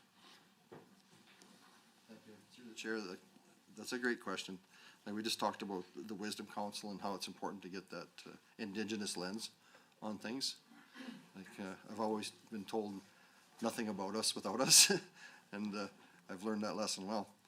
So as compassionate intervention implementation advances, so the department is going to engage with multiple stakeholders, including the service providers for the Indigenous recovery communities, and others who can help inform the department's approach to compassionate intervention. So the department continues to engage with police services, including self-administered Indigenous police services. We have the Blood Tribe Police Service, Tsuut'ina Police Service, and up north we got the Lakeshore Regional Police Service to support an approach to apprehension and conveyance that is going to be very well informed. So the Compassionate Intervention Act also has a unique provision permitting First Nations and Métis to enter into agreements with the minister to integrate their unique practices and traditions into the compassionate intervention process. I think that's an important part that hasn't really been talked about much, that there is going to be that direct input into it. And we're going to continue to talk to their communities about how this provision can be levered for their community specifically. Okay, thank you. I just wrote down a question earlier. I just missed it when you went over the details, but you mentioned a 105-bed youth treatment center earlier. Would you be able to tell me where that's located? Yes, that's through the chair. That's going to be in Edmonton. Okay. Yeah. Thank you. It's well under construction. That'll be late fall or early next year. It's, yeah. Okay, thank you. I appreciate that. Madam Chair, the recovery community model has become one of the most important parts of this government's approach to mental health and addiction care. On page 77 of the fiscal plan, recovery communities are highlighted as a major pillar of our mental health and addiction priorities in government. I haven't yet had the chance to visit one of these facilities myself, although I'm definitely going to as soon as I get the chance. I've heard incredible stories of people who have. It's clear these recovery communities are offering something that's impactful in a pretty dark and heavy area, and we have the opportunity to save people's lives.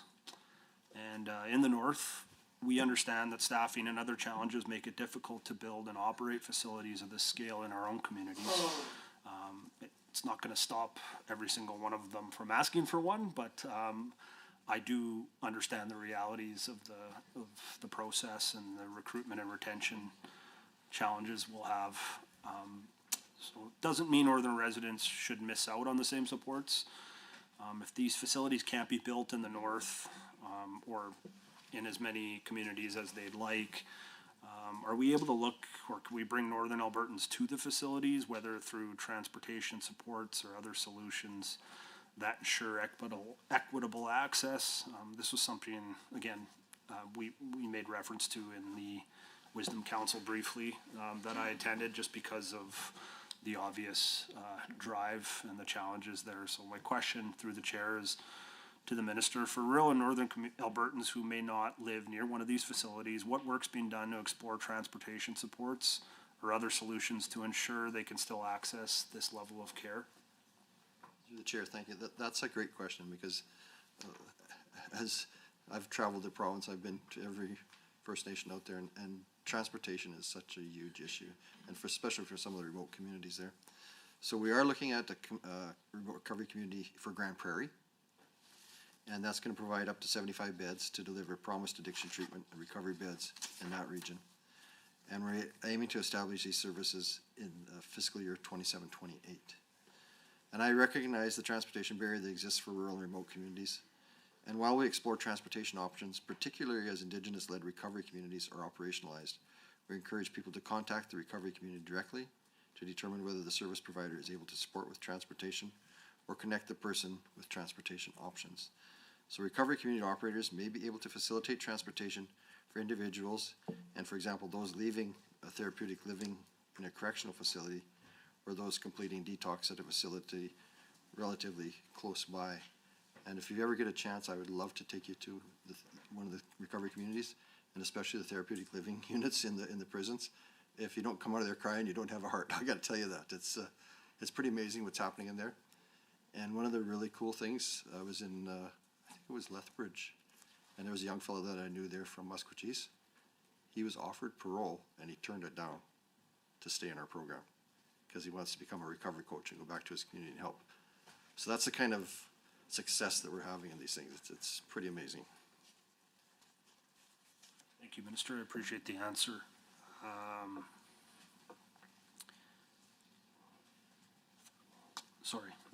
Madam Chair, to the Minister, many northern rural communities have unique cultural traditions, community dynamics, and ways of supporting one another.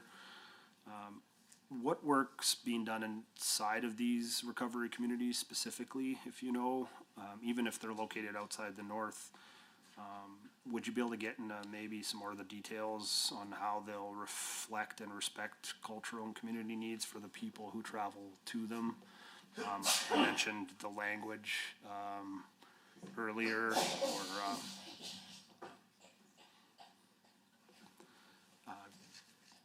and how much those small details matter to Indigenous communities. Sorry, Madam Chair, I don't know if we could, does he need help or is it okay? Sorry. Pardon me. So if you could provide any details on what that would look like. I know I get asked about this quite often. Sure you do, and thank you, through the chair. So we are looking at culturally and socially, all recovery community sites are gonna have embedded Indigenous healing practices and community participation. So smudging, of course, hopefully some of them will implement sweat lodges with it as well. And recovery communities are encouraged to tailor their approach to each individual's needs, recognizing that, of course, no two communities or clients are exactly alike. So we're definitely trying to get that cultural aspect into all of them. Thank you. I appreciate that. Through the chair to the minister, once rural and northern residents complete their stay at a recovery community, what supports do we have in place to help them transition back home successfully so they can maintain their recovery while reintegrating into their own communities? I know, you know, when I speak with not just people from my riding, but specifically Indigenous and First Nations people, there's lots of concerns, and there's no simple answer here. I think it's probably 4 or 5 different things at the same time. I made mention to the Trade Winds program right here in Edmonton that I know you know about, and Minister Sawney, when she was in advanced education, I was thankful to watch her support that program, and I think something along those lines in Northern Alberta would be a fantastic idea for, I know we have the old Job Corps infrastructure we discussed, and, you know, any other programs that I would say are investments in preventative ideas specifically for youth, I think, which is a huge issue. In remote areas specifically, they just flat out don't have anywhere to go after school sometimes. So I don't know if that's too long worded of a question, but if you could just speak on that. That's a great question, Madam Chair. The continuity of care that's gonna happen after the discharge, that planning has to include appropriate information sharing and warm handoffs. And by warm handoff, I mean, if we have to take and drive somebody to the next facility, that's what we have to do.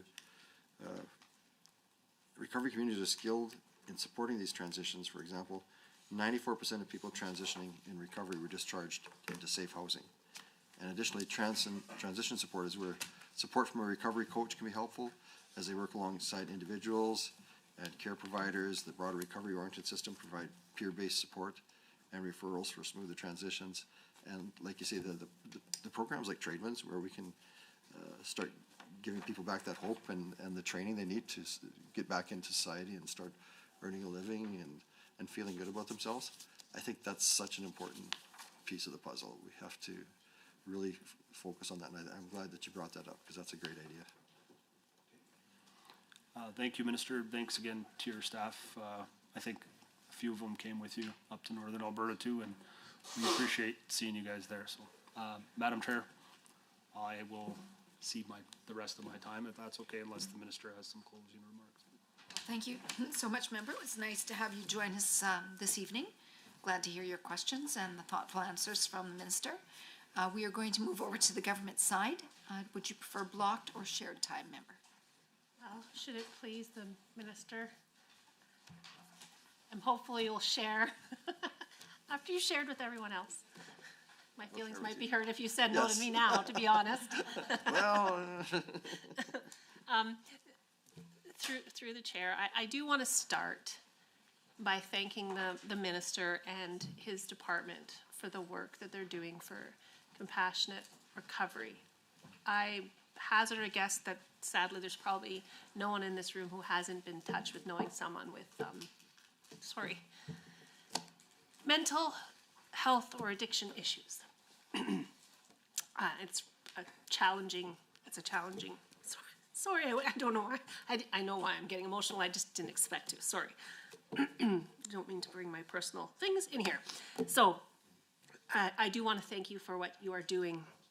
And I especially want to thank the people who are on the front lines giving that compassionate recovery care to the people. So Budget 2026 has a strong commitment to mental health and addiction supports. On page 19 of the strategic plan, under priority 2, objective 2, there is a list of investments to various initiatives to help Albertans recovering from mental health and addiction challenges. So, through the chair to the minister, how does budget 2026 support the Ministry of Mental Health and Addiction's mandate, and how will this budget work to improve mental health and addiction care in Alberta? Thanks for the question, and through the chair.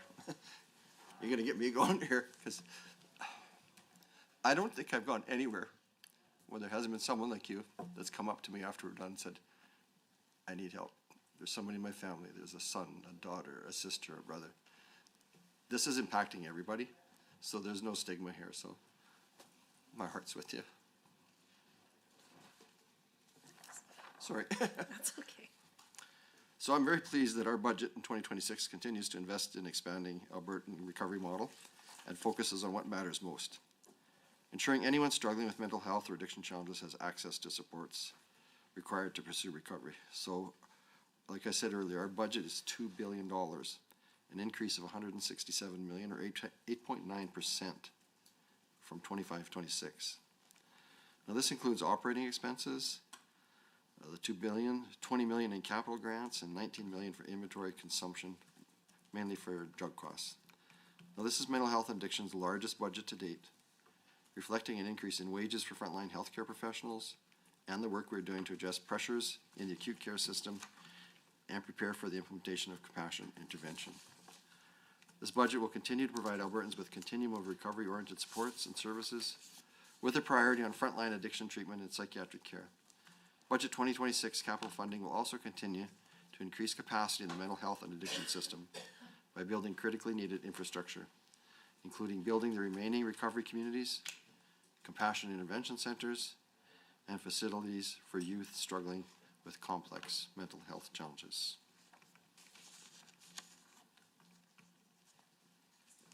To talk, actually, I was going to go on to recovery communities next. Okay. Staying on page 19 of the strategic plan, there is investments being made to build and operate recovery community facilities across Alberta, including 5 led by Indigenous communities.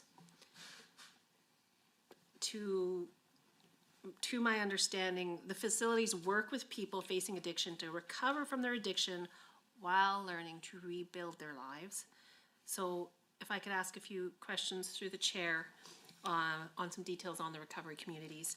Would the minister please outline how in budget 2026 it's working to build and operate the recovery communities, as well as how investments in recovery communities through budget 2026 work to expand the mental health and addiction system?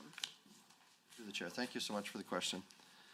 So this year's budget, as we talked about, demonstrates our priority by providing the highest quality addiction treatment to as many Albertans as possible. So recovery communities are part of our public health care system, and like all our publicly funded residential addiction treatment services, this holistic and world-class treatment is free for all Albertans. Budget 2026 allocates $21.3 million in capital funding and $52.8 million in operational funding. And that's going to build us and operationalize 11 recovery communities across the province. The funding includes $29.6 million for operating 5 Indigenous-led recovery communities, and they're all well underway, and they're going to open this year, which aligns with the approximate per-year average operating cost of a recovery community at $5 to $6 million. And this includes staff salaries, general supplies, food, and vehicles.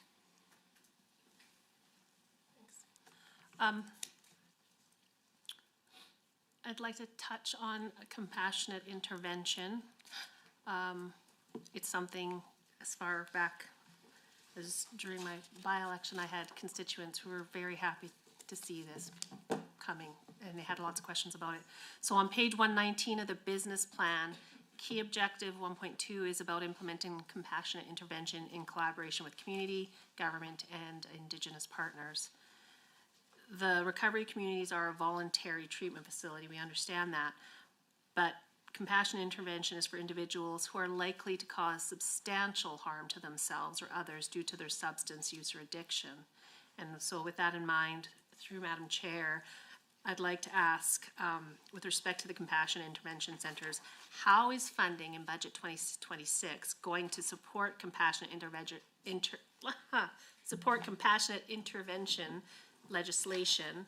And what's the timeline for compassionate intervention rollout as the two main compassionate intervention facilities are being built? Thank you again for the question, Madam Chair. First off, the Compassionate Intervention Act is about helping the most vulnerable Albertans get the life-saving support they need to begin their recovery journey. It's meant to be a last resort when other treatment and recovery efforts have been unsuccessful.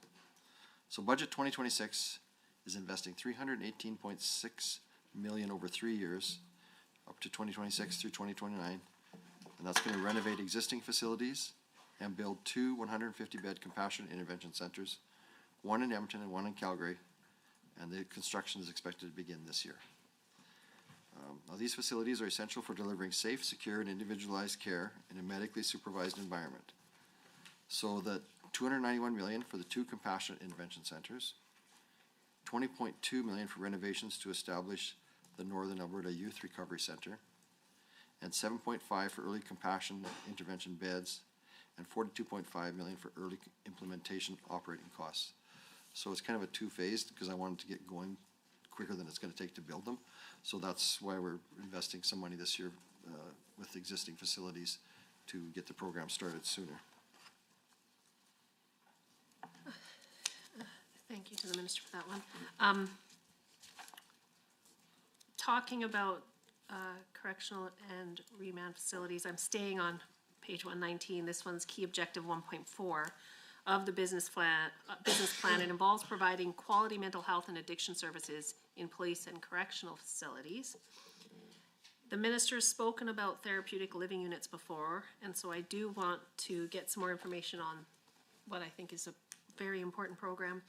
Would the minister please highlight how Budget 2026 is investing into supporting therapeutic living units and transitional services in provincial correctional and remand facilities across the province? And as well, when we are voting on allocating taxpayer dollars into programs, we do have to make good decisions. So what proof is there that TLUs and transitional services are worth the investment being made? Thanks again for the question through the chair. We're continuing to collaborate with the Ministry of Public Safety and Emergency Services to operate the therapeutic living units, or TLUs I'll call them, and transitional services in provincial correctional facilities and remand centers. The TRUs, they're specialized live-in units within correctional facilities that allow individuals serving sentences to access recovery-oriented addiction treatment. In 2026-27, mental health and addiction will allocate $7.6 million to operate TLUs in 4 correctional centers. So one in Red Deer, one in Lethbridge, one in Fort Saskatchewan, and one in Calgary. Now these are provincial prisons, that's 2 years less a day. So transitional services, which are available in select remand facilities, provide release planning and connect individuals to mental health addiction treatment, housing, and other supports to ensure continuity of care during their transition from custody to community.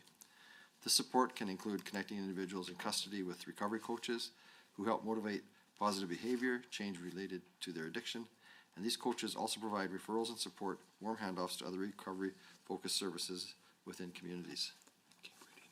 So the Canadian Centre of Recovery Excellence is conducting a system-level evaluation of TLUs, that's the core, to understand early outcomes and program impact, and has some excellent findings. Although research on these types of programs is still limited, evidence shows positive effects such as reduced reincarnation, relapse, and rearrests, with program completers experiencing an 18% decrease of reoffending within 1 year. In 2024-25, 29% of programs complete transition to recovery communities, while 71% move to other community supports or return to families. Roughly 1/3 of clients completely recovered capital assessments, and 92% of those showed measurable gains in recovery capital. Economic analysis suggests potential annual cost avoidance of about $360,000 from reduced reoffenses, and rising to more than $1.8 million if reoffending results in a year of incarceration, with further savings expected if we look at the broader system. They're very cost effective, they're already in prison, we're already feeding them, they've already got beds. We just put them out of general population into these therapeutic living units. And to be in one of those is amazing. the guards, the big guys with no necks, they're high-fiving the prisoners and playing basketball with them, and to go from general population into one of these, that's where they want to be. And they have to sign off. There's a whole sheet that they have to sign off. I said a swear word in there once, I got in big trouble. You can't swear in there even, and they keep the place spotless. It's pretty amazing. One young guy has been in prison in and out most of his life. He's got the ants tattooed on his neck going up into his ear. And I got to meet him in one of the prisons, and a couple months later, I met him in a recovery community, and he came up and gave me a big hug, and I think it was Evan was with me, and he says, "How do you know him?" I says, "Well, we met in prison." But it's pretty amazing, and I'd really like to, if you get a chance, take you to one of them and just see what an amazing transformation it is, and it's very cost effective. Thanks for sharing that. Sorry, through the chair. Thank you, Minister. If I could, I'd like to cede the rest of my time to my colleague, MLA Lunte. Well, thank you very much, and thank you, Madam Chair. And through you to the Minister, I always appreciate your grounded approach and your ability to always draw out the human side in what we're trying to achieve as legislators. So I certainly appreciate that. I'd also like to, if I had anything that was more caring, compassionate, or graceful than my colleague from Old Didsbury Three Hills, I would say it, but I actually don't think I do. So thank you so much for sharing your experiences as well.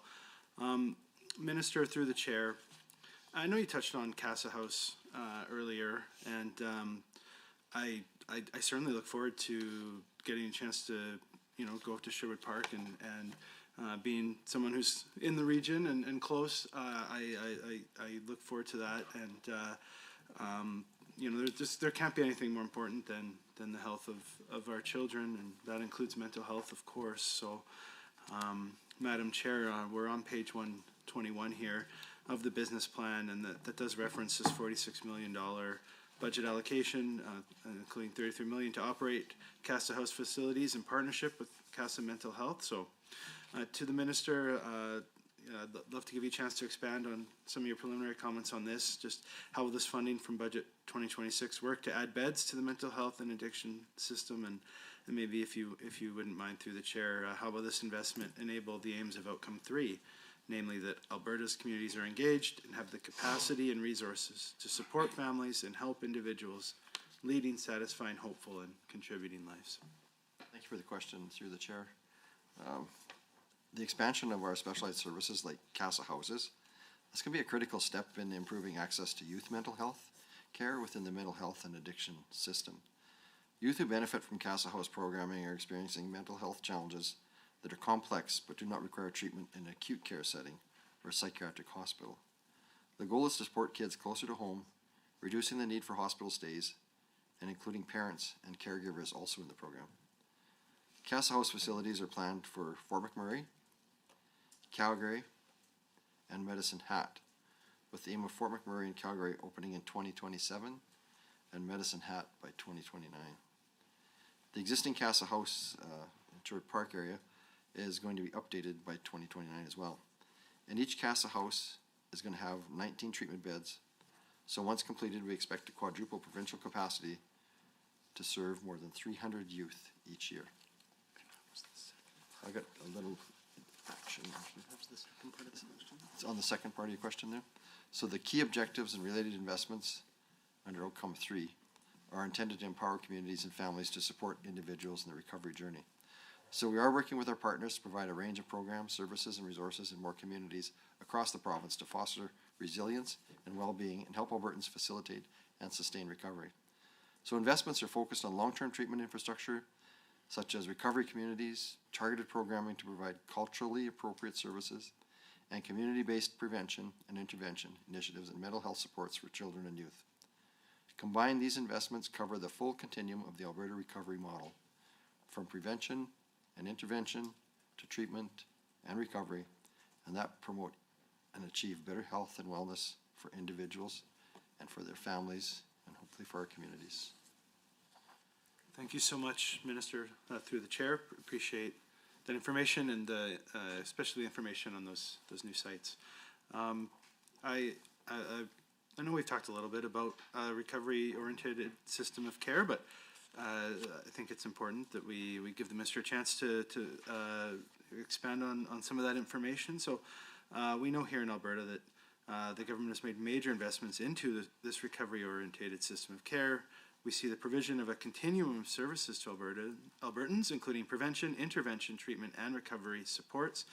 So, Madam Chair, I'm actually on key objective 2.1 on page 120 of the business plan. And this is about continuing to provide coordinated supports for individuals to help build recovery capital and sustain long-term recovery. So through the chair to the minister, how will investments through budget 2026 work to provide these coordinated supports, and what will these supports involve? And how will budget 2026 improve recovery capital for individual recovery outcomes? Thanks again for the question through the chair. The work under outcome number 2 demonstrates the government's commitment to ensuring every Albertan has access when and where they need it to a coordinated continuum of care, and that's going to provide prevention, intervention, treatment, and recovery options that align with their individual needs. So services under this objective cover a range of needs to support well-being and recovery, and they can include, among other things, community, family, caregiver supports that have a meaningful impact on addressing challenges before they become more serious, access to recovery coaches for those waiting for a bed in a recovery community, and the Recovery on Campus programs at 26 publicly funded post-secondary institutions that provide peer support, recovery coaching, education, and research opportunities. Collaboration is ongoing with our partners to remove barriers, expand care pathways, and to build capacity to ensure people living in Alberta are supported in building their recovery capital and their resiliency. Thank you, Minister. Again, important information. Thank you for sharing. I actually want to chat about virtual supports and you know, these are supports that are important to certain segments of our population, whether they may be perhaps rural or underserved communities, or even just the aging demographic. But I think it's important, and I would, through the chair, would like to ask the minister, specifically in relation to key objective 2.2, which is about enhancing access to and promoting virtual, phone, and in-person mental health and addiction supports and services to improve health outcomes for more Albertans, including underserved communities and rural and remote populations.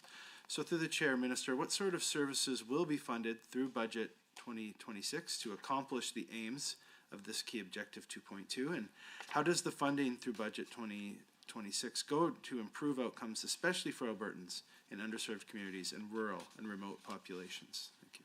Thanks again for the question through the chair. So access to assistance, that's going to be essential for improving our health outcomes for Albertans, especially, like you said, in our underserved and our rural and remote populations.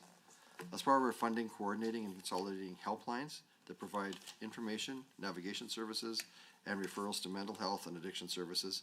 So that's where you've got your kids' help phone and access lines for clinical interventions. We're also looking at supporting system navigation for Albertans who have mental health needs or who are concerned about their substance use but may not be aware how they can get help.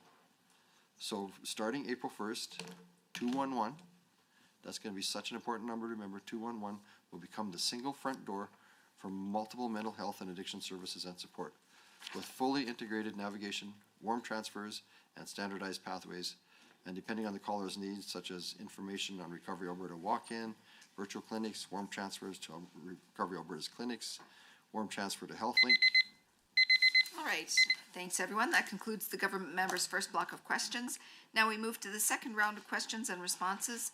The caucus rotation going forward will be the same as in first round, starting with the official opposition, followed by members of any other party or independent members, and when members of the government caucus. However, the speaking times are now reduced to 5 minutes for the duration of the meeting.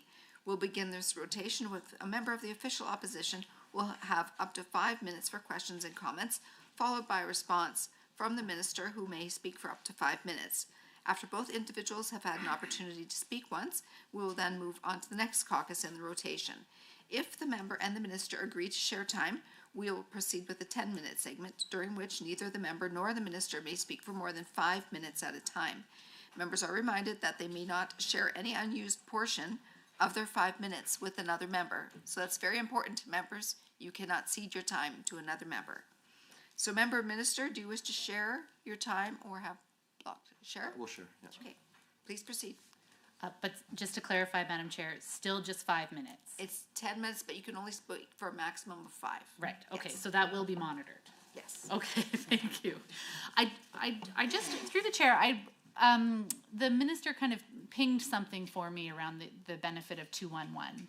I know that the department has been working quite a bit on trying to work on like systems navigation, systems alignment, actually trying to create consistent pathways for people to be able to access mental health and addiction services. Part of the challenge is that users of that system, people who have substance use issues, who want to finally kind of step through those doors and address their addiction, oftentimes are really left to their own devices.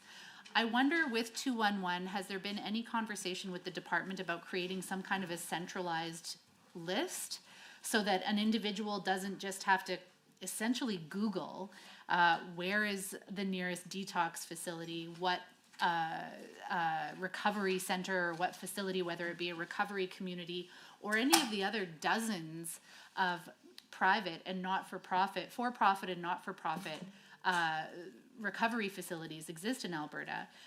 Is there some attempt within the ministry under 211 and some of the services that they fund with that call center to actually provide a centralized wait list of sorts so that people can have a more expedited path to service? Through the chair. That is a great question. Thank you so much. Centralizing that 211, it's going to improve coordination across crisis response, clinical programs, and community supports. So it's going to be continuity and efficiency of care, such as consistent navigation and scheduling across Alberta, ease of access for callers, and caller experience people get what they need without restarting their search. So starting April 1st, callers to 211 Alberta, they're going to be routed through several pathways depending on their needs. So you dial 211, you say, I want information on Recovery Alberta walk-in and virtual clinics. Away you go. Warm transfer to Recovery Alberta's clinical access line. Warm transfer to a health link, 811 for health needs. And direct intake for Counseling Alberta and connection to crisis supports.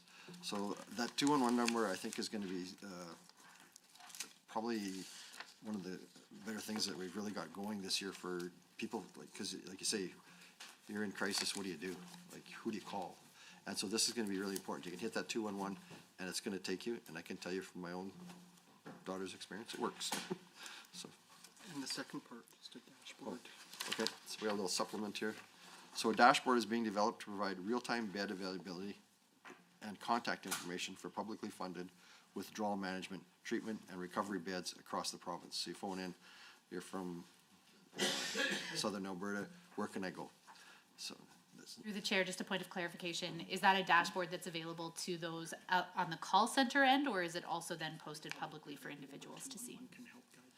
It's going to be publicly available, but 211 can help guide you through it. Great. Yeah. And the dashboard is being tested right now, and we've got a select group of providers and feedback collected during this time, and it will be used to refine the tool prior to implementing it through the mental health and addiction system. Having a centralized source of addiction treatment bed availability strengthens collaboration across the continuum of care and supports a more coordinated recovery-oriented system. So this tool is being designed right now to improve coordination and reduce the administrative burden for both service providers who are working to place a client and for programs seeking an appropriate bed. And the dashboard, it's going to use only operational, non-identifying aggregate data, and it does not include mental health beds at this time, psychiatric beds, inpatient units, emergency department capacity, or any acute care mental health services. But eventually we want to. Thank you. Through the chair, perhaps I'll stay on the note of data and go back to the online tool that the department is working on to replace My Recovery Plan. I don't think I heard from you in the estimates under which line item that is going to the $2.6 million for the new online tool. I don't think I heard where that's going to reside in the expense document. Apparently it's under Tech and Innovations budget. Tech and Innovation. Minister Glubish. I'm sorry? Yeah, under Minister Glubish's department. Oh, I see. So this is not a mental health and addiction expense. Through the chair. Okay, thank you. I do have a question because I was just, I thought of something as the minister had mentioned that the tool is not going to be available within Recovery Alberta. It will only be available for those service providers outside of Recovery Alberta. Have I got that right? It's inclusive of Recovery Alberta. It is inclusive of Recovery Alberta. What is the extent of the interface with Connect Care in that case?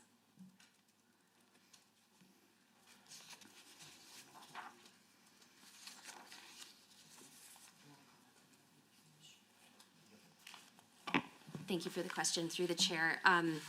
There's been conversation with the digital health side of PPHS to ensure that any connectivity that would be needed in the future would be there with Connect Care, but at this time it's bed availability.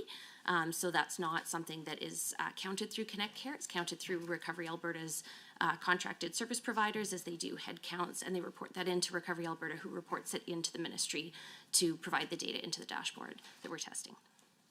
Oh, I see, through the chair. So that is in regards to the dashboard that both Albertans and the call center folks are going to have eyes on. I was speaking to the Recovery Capital Score and the new tool that's going to be utilized for the Recovery Capital Score that will replace my recovery plan. But thank you, that's valuable information about the bed count.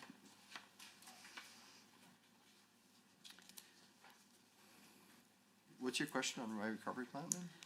So the $2.6 million plan that is, the $2.6 million tool that is going to replace my recovery plan, will that be a tool that has an interface with Connect Care? Will it be used within Recovery Alberta and also within the community facilities for users? Evan, just speak to that. Thank you, Madam Chair. So there certainly is an interest across the broader system and inclusive of Recovery Alberta sites to leverage Connect Care, the very strong capacity that provides. We're looking at different options, working to identify which platforms, there are software, different platforms that are readily available, and looking at as an important piece where that can tie in and connect with Connect Care. I think still determining what that path looks like and the approach, but it very much is intended to be interconnected with the broader system of treatment providers and community, as well as Recovery Alberta, and Connect Care obviously is a platform where a lot of that information within the health space broadly, where that information is held. I would assume also then in that case, Madam Chair, that where there is an interface with Connect Care, I mean, Alberta has some of the most stringent privacy regulations, particularly around health data. Can the department assure Albertans and everybody in the committee that where there is that interface with Connect Care and yet a facility outside of the health agency is still being able to participate in that questionnaire, that there are safeguards put in place so that they are not then privy to everybody's personal health information outside of the mental health and addiction supports that they're accessing in the facility? Through the chair. So Recovery Alberta owns all my recovery plan data for their operated and contracted service providers, and the recovery communities own their respective data, which is managed under the Health Information Act and other privacy legislation. The new application being developed will continue to have rigorous privacy protections with compliance to Health Information Act, Protection of Privacy Act, and the Access to Information Act. Thank you very much to the minister. So just as a point of clarification, Rachel, thank you, I'm sorry, the ADM, thank you on the end, had specified that Minister Glubish would be overseeing the development of the tool for the dashboard.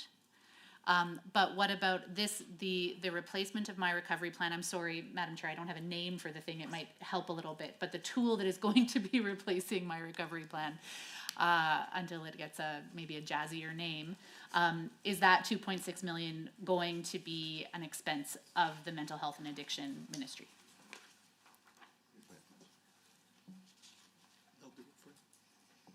They do it for you. Thank you for the question.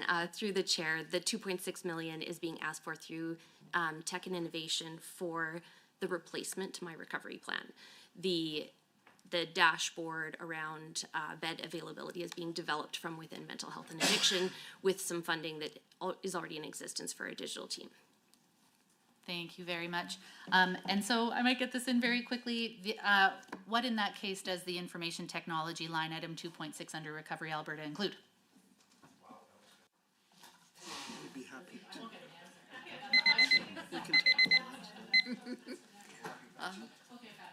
All right, over to the government side.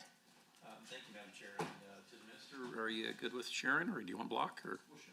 Yeah, excellent, appreciate it. So, Minister, just to get you prepped over there, the first question I'm gonna ask you is gonna be on page 117 and page 119 of the business plan for Recovery Alberta.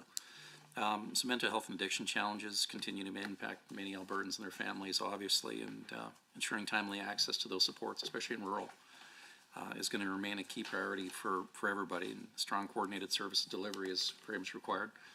And then in our area, we have, I call it God's Country Nonstop. We also have the Gun Center out there, and you know, we got to see the difference of how the old model worked versus it is now, and you know, again, really good work being done there. But many Albertans rely on that mental health and addiction services, and it's that delivery arm of the ministry that really is important to us here.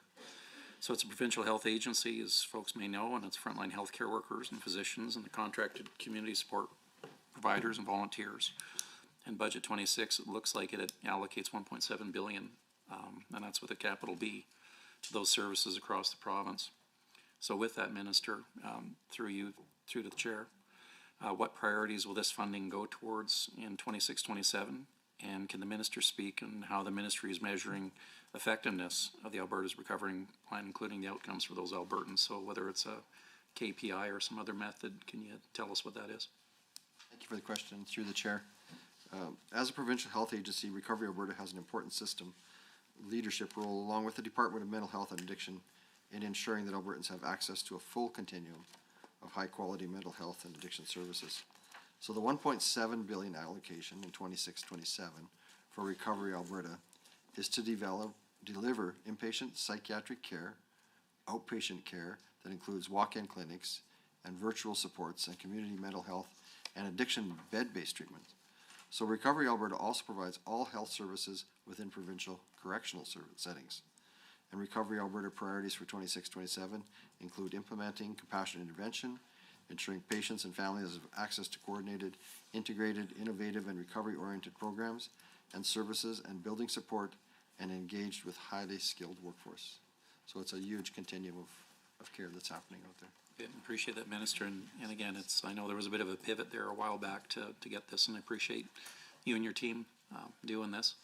And just a gentle observation through the chair to the minister and his team. Again, you wear your hearts on your sleeves, so it gives me a lot of confidence that you're doing it for the right reasons here too. So thank you for doing that.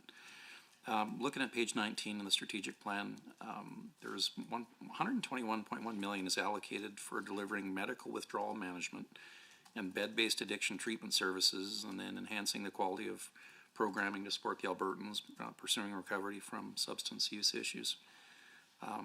We all want to see people thrive and break that cycle and then get back into a meaningful life, obviously, in part of community. So a couple items there for you, Minister, through the chair to the minister. Would the minister explain what sort of treatment and programming will be provided through this investment? And then how will the funding work to enhance that quality of programming? Well, thank you for the question, and through the chair. So budget 2026, it's continuing to invest in life-saving treatment and supports to help those experiencing addiction access and the care they need to pursue recovery. Since 2019, we have increased publicly funded addiction treatment bed capacity by 55% by providing standardized funding and contracts for about 800 new detox treatment and recovery beds. Alberta now has approximately 1,752 publicly funded addiction treatment beds, offering medical withdrawal management, pre-treatment, and our post-treatment services.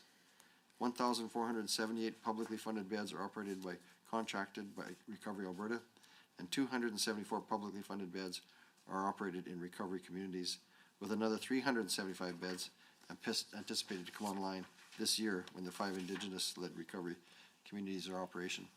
And have you been to the gun? I'm assuming that you've been out to amazing. They just, I don't know if I can say this, but they just won a huge award.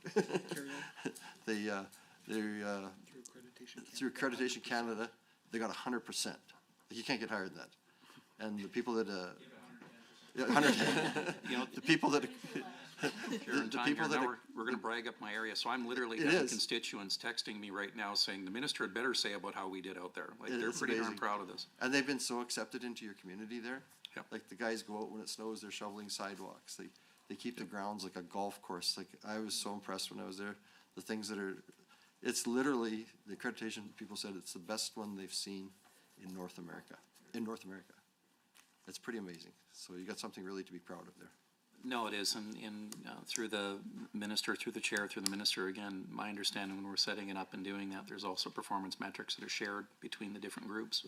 So it's a continuum of learning on that as well, and there's a little bit of credence, I believe, of having a little competition between those groups. And when you have key performance metrics and the outcome is the competition is better people quicker back into their communities, that's something you definitely want to celebrate. The other one, Minister, and again, children's mental health and addiction issues are pretty tough. I had a constituent in that just broke my heart, telling me about the story, Madam Chair, through you to the Minister, of how she lost him to addiction. They literally approached me at an event in Onaway, and she came on a little podcast so we could share that story. So this is going to be around that, respecting that family as well of how this impacts us directly. And yeah, anyway, with that. So I'm going to be looking at 120 in the business plan, and there's $93.4 million, if you want to flip to that. So again, these kids are facing lots of challenges. You know, we see it all the time, different social factors and otherwise in school, and heck, we just went through COVID and everything else. This stuff comes up, and it's real for everybody. Nothing worse than something happened to a kid. So that $93.4 million, it's allocated for community-based mental health services for children and youth to address those issues. So with that, Minister, want to make sure we're getting some bang for our buck there and where this is going.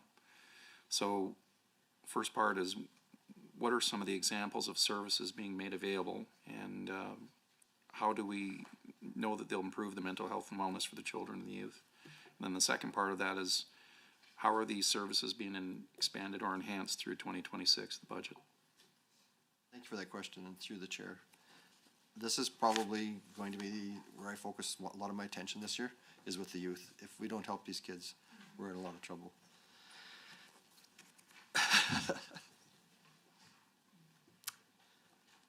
So supporting young people is another vital part of our Alberta recovery model. Ensuring children and youth receive the mental health and treatment care they need to live full, healthy lives. Prevention and early intervention programs for children and youth start early with school-based supports with mental health capacity building.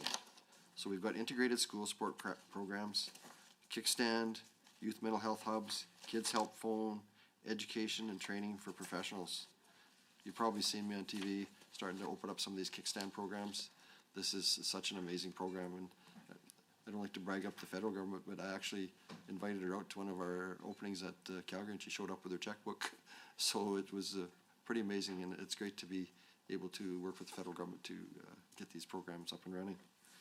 I'm okay with bringing our tax dollars back to us. Exactly. I figured you'd like that. Recovery Alberta services include programs and treatment options for children and youth, such as therapeutic services through community mental health clinics and specialized and hospital-based services. And the department also provides funding for more intensive and specialized supports for youth mental illness. You heard me talk earlier about the CASA classrooms and the live-in treatment through CASA House, or the personalized community care program treatment for eating disorders and day hospital services at the summit. And that ties in with what we're working on with the school board and the Premier's Council for the Cabinet Committee for complex classrooms. We're going to be a big part of that, helping out in that area too. We're working closely with the CASA Mental Health to scale up and expand mental health classrooms to schools across the province, including rural Alberta and remote communities, and to build and operate 3 additional CASA House facilities. So $30 million in the budget 2026 is going to support and expand access to school-based mental health supports through CASA classrooms from 28 to 40 by the end of the fiscal year. And budget 2026 also continues funding to build and operate 3 new CASA houses, like I said earlier, in Medicine Hat, Fort McMurray, and Calgary. And construction on the Fort McMurray House is gonna start earlier this year here. And this budget also provides $6.4 million to operate and develop 11 of the Kickstand youth mental health hubs, of which 10 are funded by the province, and 1 is funded through philanthropy. An additional 5 new mental health hubs are at different stages of readiness, including some led by First Nations. So I'm really excited that everybody is seeing that this is a problem and they're getting behind it. So it's exciting time to be in this line of work. Perfect.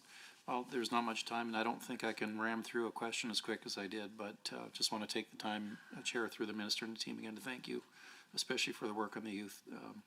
Pound of prevent, or penny of prevention is worth a pound of cure here. So thank you.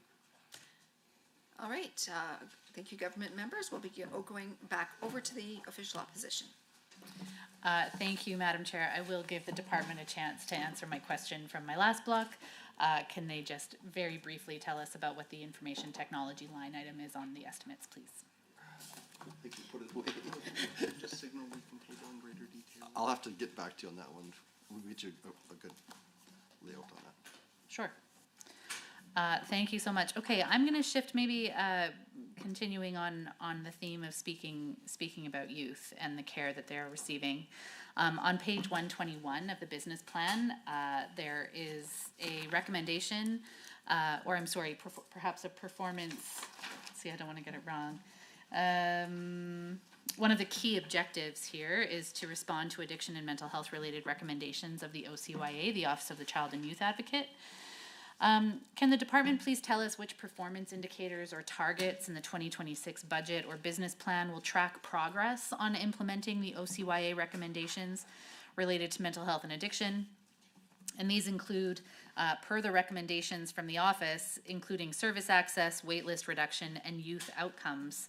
Furthermore, how will baseline data and target metrics be reported publicly? Thank you for the question, and through the chair. So there are 6 OCYA recommendations relevant to MHA, and 2 of them from 2021-22 are ongoing and have seen significant progress and are being addressed. The first, issued in June 21, relates to the development of a youth opioid substance use strategy and supporting a comprehensive coordinated range of services for youth. And the second was issued March 20 of 2022 and relates to coordinated service delivery for youth with complex mental health needs and would ensure continuity of care for young people and their families regardless of ministerial responsibility. For the 2 ongoing recommendations, 2021 and 2022, the OCYA's March 2025 evaluation indicated an intention to formally close these items once implementation is fully embedded in 2027. So on November 20th, 2024, 4 new recommendations were issued as part of the Calling for Change and Consolidated Public Report, and 3 recommendations are cross-ministry and focus on improving accessibility and coordination of child and youth services across the province. And then the performance measurement of the tracking issues. Okay, so I'll just carry on if it's okay on the performance measurement. So OCYA tracks and publicly reports on ministry responses to recommendations through its consolidated reports and follow-up evaluations. Now this includes assessments of progress, and MHA provides regular updates to the OCYA and meets with the advocate on a bi-monthly basis to discuss progress, clarify expectations, and identify any emerging issues. And it also participates in a cross-ministry community of practice to coordinate responses to shared recommendations. For the 2 ongoing recommendations from 21-20 and 2022, the OCYA's March 2025 evaluation noted continued expansion of services and recognized province-wide implementation that takes time. So the evaluation also emphasized that the importance of sustaining this progress to ensure equitable access for youth across Alberta. And that evaluation, both recommendations were assessed as having made significant progress, and the advocate has indicated an intention to formally close these items once implementation is fully embedded. Thank you so much. Okay, so several of the recommendations, I would say, require a high level of coordination between various departments. And so mental health and addiction certainly, but then education and children's services are absolutely critical to fulfilling those recommendations as well. How does 2026, or excuse me, budget 2026 fund collaborative programs or shared outcomes that respond to these recommendations? What specific actions has the minister taken to advance those recommendations and the collaboration with other ministries? Thank you, and to the chair, everything that we do is in collaboration, so I can't break you out a specific number, but we work with all the ministries across the board, so. Nothing specific in terms of partnership or particular projects that are being worked on with education or children's services or others, health?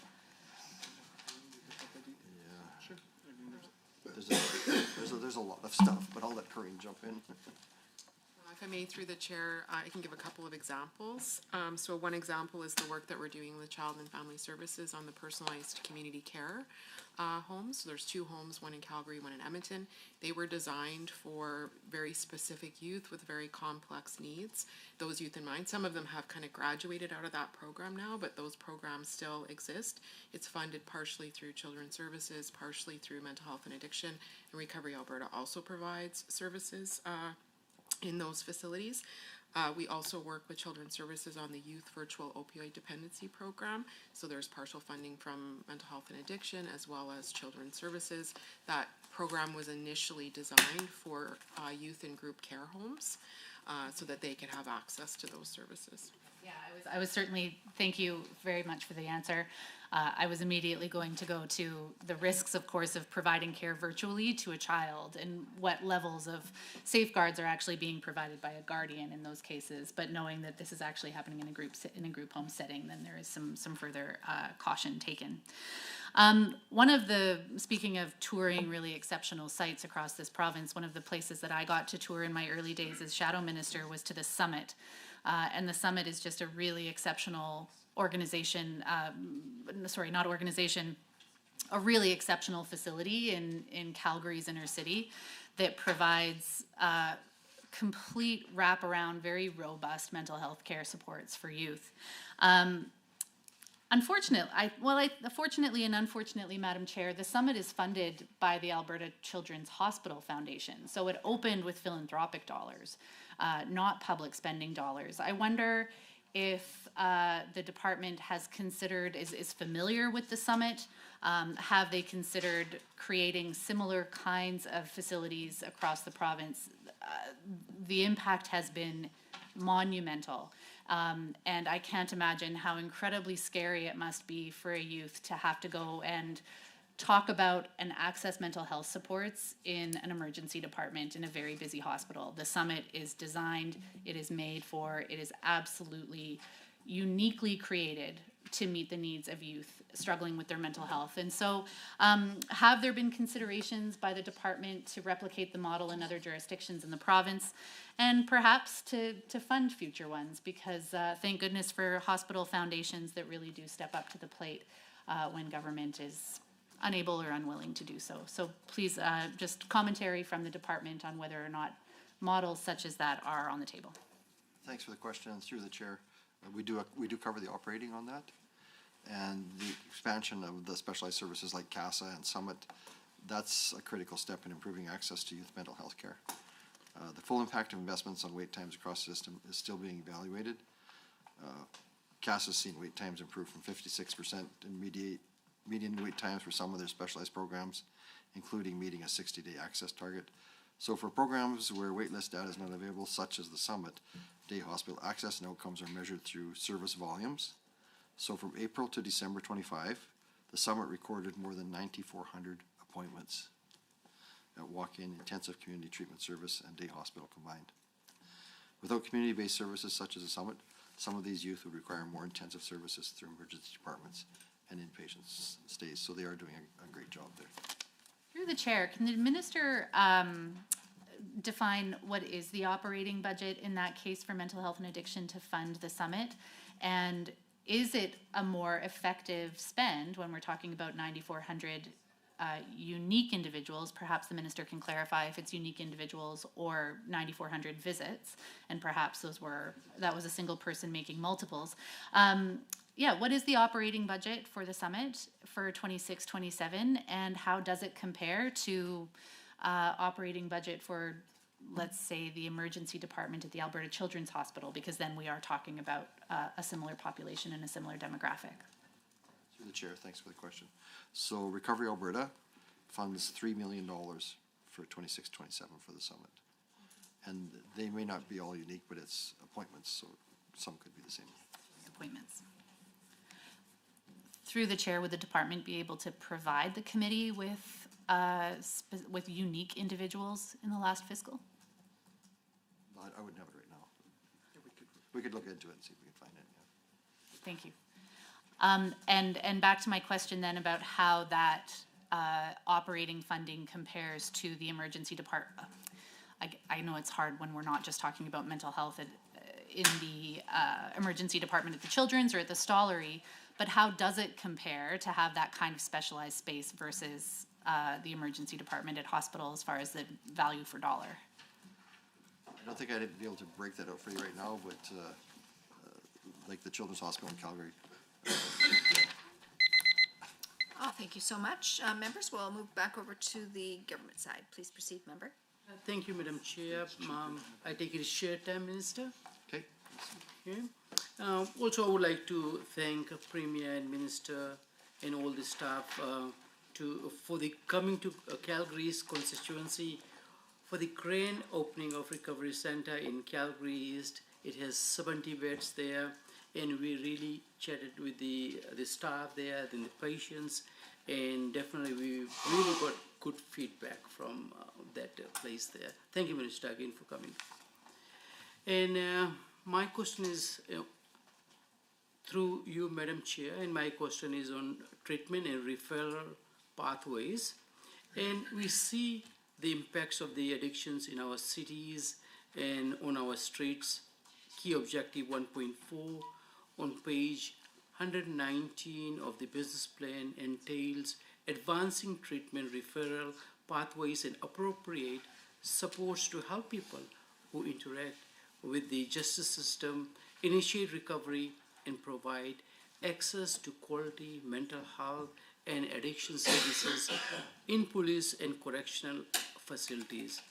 And we have discussed the TLUs and transitional services in provincial correction facilities.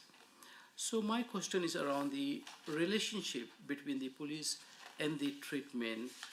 Firstly, there may be some concerns around police involvement when it comes to helping a person with addiction. So what does this partnership entail?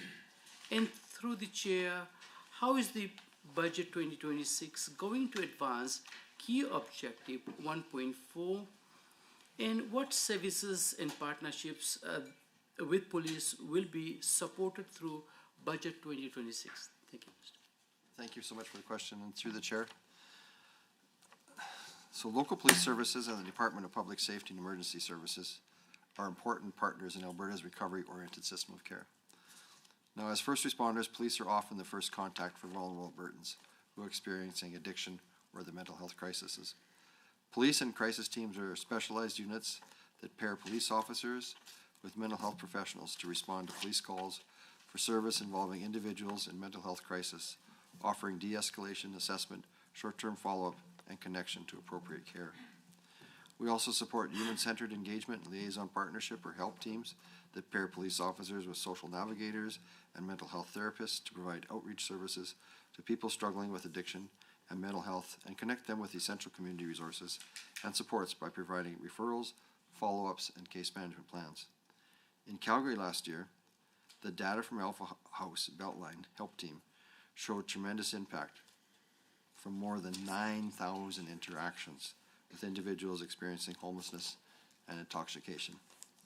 They want me to go on a ride along with them, so that's going to be an interesting day. These interactions resulted in over 11,000 referrals, including about 6,400 transports to safe locations at services such as shelters or acute care, and more than 1,000 welfare checks resulting in 11 drug overdose reversals. The team also identified 7 encampments, 4 of which were resolved in collaboration with partners, and diverted 198 calls from 911, reducing pressure on emergency services for non-emergent situations. And to talk about the advance for key objective in 1.4, Budget 2026 continues to invest in police partnerships and service to and supports for individuals in custody with the goal of helping underserved Albertans access essential health and recovery services. Recovery Alberta's Correctional Health Services is allocated $60.2 million to provide primary care, public health, dentistry, mental health, and addiction services to incarcerated individuals in provincial correctional facilities, and provide transition services for when they return to community. And this budget also allocates $10 million to support continued work with police services across the province to provide integrated health and police community outreach services and to enhance support for individuals facing mental health and or addiction crisis who have been detained by police for their own safety or the safety of others. Now this includes offering someone who has been arrested immediate access to addiction treatment through partnerships with police services in Edmonton, Calgary, Lethbridge, and more than 110 RCMP detachments. Pairing police officers with social navigators and mental health therapists to respond to situations where mental health or addiction is a factor, and the Health IM digital tool that helps police respond to mental health emergencies. Thank you, Minister, for such a detailed answer. And my next set of questions are on frontline workers, and through you, Madam Chair. And we have heard a lot about capital investment in programs when it comes to advancing mental health and addiction care in Alberta. We also know that the frontline workers are the key to providing these services and supports. And I see in key objective 1.3 involves continuing to build and support an engaged, skilled mental health and addiction workforce. It seems to me that this is an incredibly important part of the success of the mental health and addiction system across the province. And through the chair to the minister, how does Budget 2026 deliver on key objective 1.3? And the second part of the key objective 1.3 involves improving knowledge, expertise, and capacity as it relates to delivering care. How will funding through Budget 2026 accomplish this aim, and what will that look like in 2026 and 2027? Well, thank you for the great question, and through the chair. Albertans deserve access to professional and consistent mental health and addiction services across all the health professions. And a range of opportunities are helping to ensure consistent, high-quality services are available in communities across the province while preparing a new generation of addiction and mental health professionals to meet emerging needs.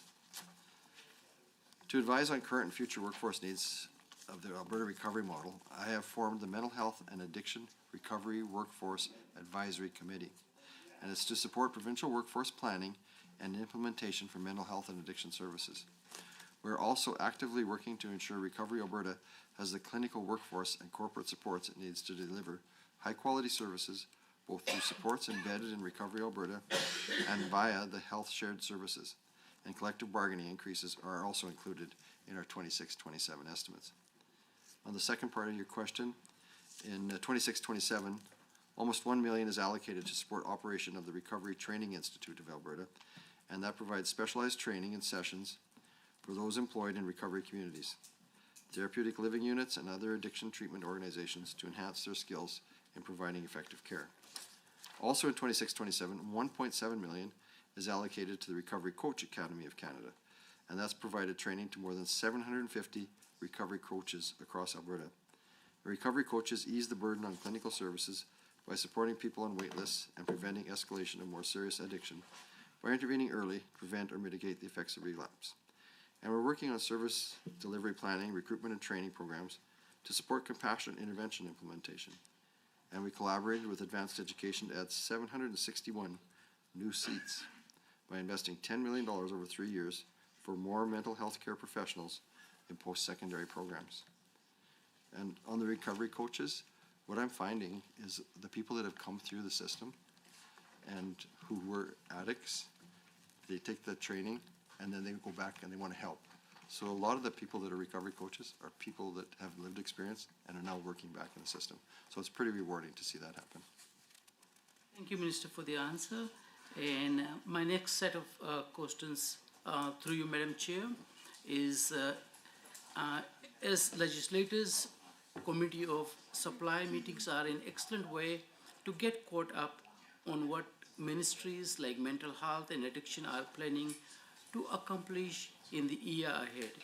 It is a chance to learn more about proposed policies, review spending, and discuss future planning. With that in mind, I would like to touch on key objective 1.5 on page 119 of the business plan. It involves strengthening policy and legislation and continuing to monitor and enforce compliance. Through the chair or the minister, outline what is being done to strengthen policy and legislation through budget 2026 in 25 seconds. Well, thank you for that question, and through the chair, I'll talk quick. So we're working hard to provide the best mental health and addiction care by continuously reviewing and updating policy and legislation to meet the evolving needs of Alberta.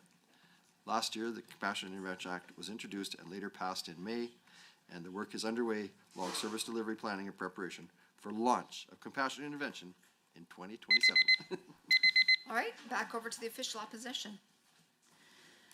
Thank you so much. Okay, this might be my last go, so let's see if I can get it all in. Madam Chair, may I ask the department for a written response to a question? I'd like to get this in just right away, that on page 122, the performance measure 3.C is the number of funded mental health and addiction beds per 100,000 population. I've already asked for a request to parse that out a little bit, identify and distinguish mental health from addiction bed. The OECD recommends the ideal ratio of mental health beds to 100,000 is 60, with 30 being the minimum. Could the department please follow up in writing with what Alberta's current ratio is of mental health beds to 100,000 population, please? Absolutely. Thank you. Moving on, compassionate intervention. When can the department expect the regulations to be finalized and made public? We're working on it should be ready for this fall in advance of 2027. Okay, thank you very much. Can the minister then explain how the $33 million in operating expenses is going to be spent in 26-27? Again, that was the $33 million under Recovery Alberta, and then a $9.7 million allocation under the department. So really, $42.5 million to operationalize a program whose regulations won't even be finalized until the fall. Can the department explain how those operating dollars are going to be deployed? It's going to be, basically we have to hire staff and get them trained, ready to go, and getting the facilities ready to go. Can the department tell us how many employees are going to be hired for this initial year of compassionate intervention? The details are still being finalized with Recovery Alberta. And in that case, the capital spend of $11 million to renovate the facilities that are going to be providing 50 beds in the north and 50 beds in the south, will those two be operational come the fall? Not maybe late fall if I'm lucky, but probably not till early 2027. Okay, that's very robust. That's very robust I'm training. hoping sooner. Very robust training. Okay, a couple of questions on the capital plan details, page 112 of the fiscal plan. Let me pull that up as well for reference. One of the items I'd like to know about, a project that has been a long time coming. When was the Bridgeland Riverside Continuing Care Center originally announced, and through the chair, when is it now slated to be complete? That must be for a different minister, that question.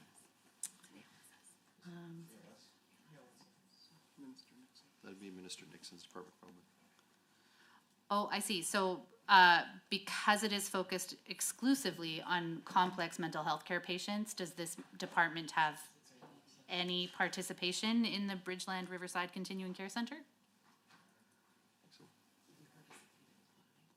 I guess we've participated in the planning, but the funding will be through the ALSS committee. For capital, does mental health and addiction provide any operating funding to this type of continuing care facility? They'll be doing the operating as well. Corinne, can If I may, Chair, I understand that this is a PDD facility, so the operating funding would also come from ALSS. Okay. Okay, that addresses some of my other questions then. That's good. I have, my next question was what level of collaboration does the minister have with his counterpart? I would expect at minimum, however, Madam Chair, that there would be some conversation about how we partner between assisted living and social services and Recovery Alberta facilities, whether a person is coming from a treatment center to a continuing care facility. Maybe this is demonstrative of a bigger challenge or a bigger question around coordinating care that unfortunately the healthcare refocus has frankly exacerbated and made more difficult. When it comes to discharge planning, for example, what is the level of interface between mental health and addiction from a recovery community to a continuing care facility? How do we know that there's space? Will there be a door-to-door handoff? How do we know that the continuing care facility is equipped with the kind of psychiatric and mental health and, I don't know, opioid agonist therapy expertise that it might require to support that person having left a treatment facility? I'm gonna let Corinne jump in. There's a lot of word salad there. Sure, if I may, thank you for the question through the chair. So in terms of that particular facility, mental health and addiction was involved with ALS in the planning of that facility, and Recovery Alberta is involved in working with ALSS on developing the overall service model. So we anticipate Recovery Alberta will be providing in-reach clinical services to the facility. In terms of that coordination effort between that facility or really any ALSS funded facility and our mental health and addiction treatment system, if you will, we have several joint tables that we are always collaborating with our partners, ALSS, Child and Family Services, Education, others, in discussing how we can ensure that there are those transitions of support, particularly for quite complex clients. So one example is recovery communities have ability to provide transportation and can pick people up and transport them back. Not a word salad at all. Thank you so much, Madam Speaker, for that. Madam Chair, excuse me. Can the ADM clarify, is that happening at the ADM level? All the working All, levels. all the levels. We meet, all the ministers, like myself, Minister Nixon, Minister LaGrange, we meet literally weekly and to go through, sort out, to make sure that we're all leaning in to our specific areas and working together to make sure that it's all integrated throughout the whole. Thank you. A few more questions on capital plan, if I may. Through the speaker, sorry, I did it again, through the chair. The ministry budgeted $85 million for recovery communities last fiscal year, but they blew way past that, now forecasting $102 million for 25-26. Can the minister confirm for the committee how many recovery communities were open as of March 31, 2026? And what was the reason for almost $20 million overspend when it comes to the capital plan for recovery communities?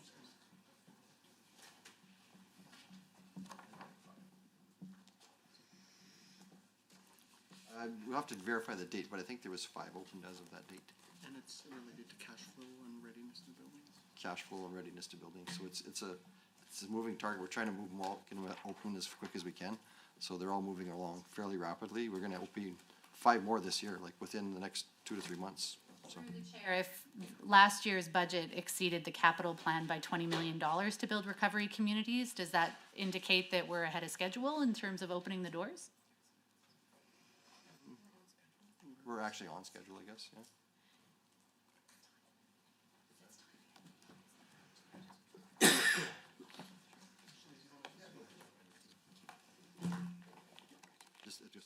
Okay, Thank you for the question, and through the chair.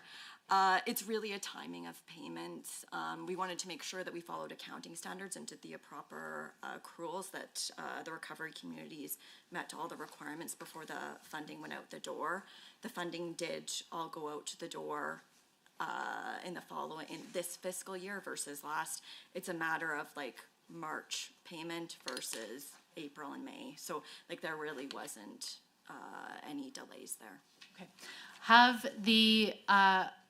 the service providers been selected for all of the remaining, or if not even remaining, have the service providers been identified and selected for the recovery communities on First Nations?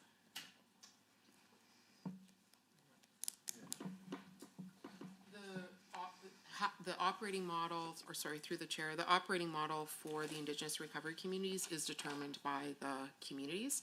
So in some cases, they are choosing to operate those recovery communities themselves. In other cases, they are choosing to contract with service providers, but it is up to the Indigenous community to determine how that happens and what the operating model looks like. Where they have chosen to be the operator, has the department discussed funding of those activities? Will they be funding those activities? Yes. Okay. Thank you. Very last question here. The capital plan and what we've heard from the minister through the chair, the business budget 2026 has allocated $291 million to build new facilities. Why the increase from the original $180 million quoted from the former minister when compassionate intervention facilities were announced?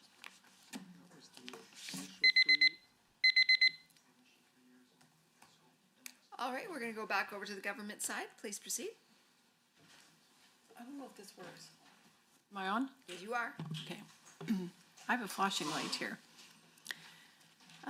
First, thank you to the minister and your staff for joining us here on this very late evening. It's difficult to be the last one to be asking questions on a very late night, and especially after such very thoughtful questions have been asked in the evening. So of all the questions I've had to kind of siphon through and filter them a little bit, because you've been doing a wonderful job of covering all this information. I also want to thank the minister and his staff for, boy, you get around everywhere, for coming to my area as well, and for coming to the Centennial Center with some of your staff, and I Recover as well, and Rising Sun Clubhouse as well. And I would give a shout out to them too. I have not been to the summit, but I would say that Rising Sun for sure is top quality and is being so efficient and effective in the community and worth every penny and changing lives forever. So shout out to them for sure. I'm going to, we haven't got much time here, so I'll try to get in just a few tidbits at the end. We've spoken at length today about recovery. Outcome 2 on page 120 of the business plan highlights Albertans should have timely, appropriate, and consistent access to a continuum of high-quality, person-centered mental health and addiction supports to meet their unique needs. Everyone has a different story when it comes to facing addiction challenges, and everyone has their own recovery journey. So as it relates to key objective 2.1 on page 120, what does long-term recovery look like in 2026-27? Thanks for the question, and it's always great coming to your area. Appreciate you showing me around. So Recovery Alberta looks different for each person. It's often not a linear journey or continuous progression. So in general, recovery is a continued state of well-being where a person manages their mental health or substance use condition in a stable, healthy way over the long run. Years of research and evidence tell us there is a reduced risk of relapse when a person has strong personal and social connections. Housing and financial stability has access to supports such as counseling, peer support, case management, or medical care. That's why Alberta Recovery Model, with my ministry's work with our partners, help ensure anyone pursuing recovery has easily accessible opportunities, coordinated supports, and various types of care available to achieve whole life improvement that can sustain a person's recovery. And I wish that for every single one in this province, as I know you do too, Minister, through the chair. I'll go quickly here on to the next one because I want to save the best for last. Looking at page 118 of the business plan, I see the Compassionate Intervention Commission, which we've talked a little bit about here this evening. It's an independent quasi-judicial body led by a commissioner. Members have legal authority under the Compassionate Intervention Act for conducting assessment and treatment order hearings, issuing orders, dismissing applications, discharging individuals, and hearing client reviews. So as a result of Budget 26, what is the expected timeline of this commission being set up? And then what role does this commission play as it relates to implementing the compassionate intervention legislation? Thanks for the question, because the timing is really important here, how we put this whole puzzle together. And a key part of implementing the compassionate intervention, Alberta's government appointed Jonathan Carlson last August. He's our commissioner of the Compassionate Intervention Commission, and that was for a 3-year term. So he's been busy, he's been setting up its operation, he's been recruiting staff, he's been developing processes and policies, and Commissioner Carlson has also provided input into the regulations that are required to set out the specific authorities in the Compassionate Intervention Act. And the Commissioner's leadership is going to be crucial in ensuring compassionate intervention process and policies will safeguard the rights of Albertans receiving this care. When we do this, we want to make sure it's done right, and that's why it's taking a little longer than what I would like, but we want to make sure it's done right when we do it. Well, through you, Chair, thank you to the Minister for that and for the thoughtful answer. There's 4 minutes left, and I'm going to give you the whole time to talk about a couple little things here. And I can't imagine a better minister than you to take these 2 questions. We've heard a lot of numbers this evening and discussed a lot of different programs and initiatives. I'd like to think we've all emerged from this process much more informed about what Alberta's government is planning to do to help individuals facing mental health or addiction challenges in 2026-27. Given we are at the end of the evening and there's not much time left, I'd like to direct this last question to you and through the chair to the minister. What is your biggest concern for 2026-27? And second, what are you most looking forward to in this coming year? Thanks for the question, through the chair. That's one of my biggest concerns is the people struggling with mental health and addiction challenges, especially our young people. Like I've been out there, like you see, I've been across the province and I've been looking in different facilities. And this is gonna make me cry, but it's brutal. I knew the problem was bad, but I didn't know it's as bad as it was. There's so many young people that are struggling right now, and we really need to get a handle on that. And our team has been just great. I said, let's see what we can do for our kids out there. So that's why you're seeing all this work around CASA houses and CASA classrooms and youth mental health, and there's pilot projects going on. There's just a ton of stuff that we've been doing to try to get these kids and get them the help they need.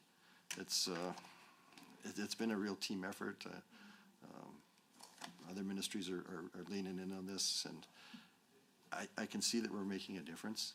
And when we start getting some of our projects completed, like our for the kids, the 105-bed facility we're building for compassionate care for kids in Edmonton, you're gonna start making some real serious differences there. And I think we all have to lean in where we can and help families, because it's a difficult time for everybody right now, especially in the province with what's going on. And people are worried about what's happening. You know, reach out, talk to your neighbors, help them where you can. It's going to be a big year for us. You know, we're going to be opening up our recovery communities on the First Nations. I'm so excited about that. This is going to make a real difference in lives. Like ARC down in Calgary, you've probably heard of them, the Adolescent Recovery Community. Their slogan is, wake up, save lives, repeat. So what better job can you have?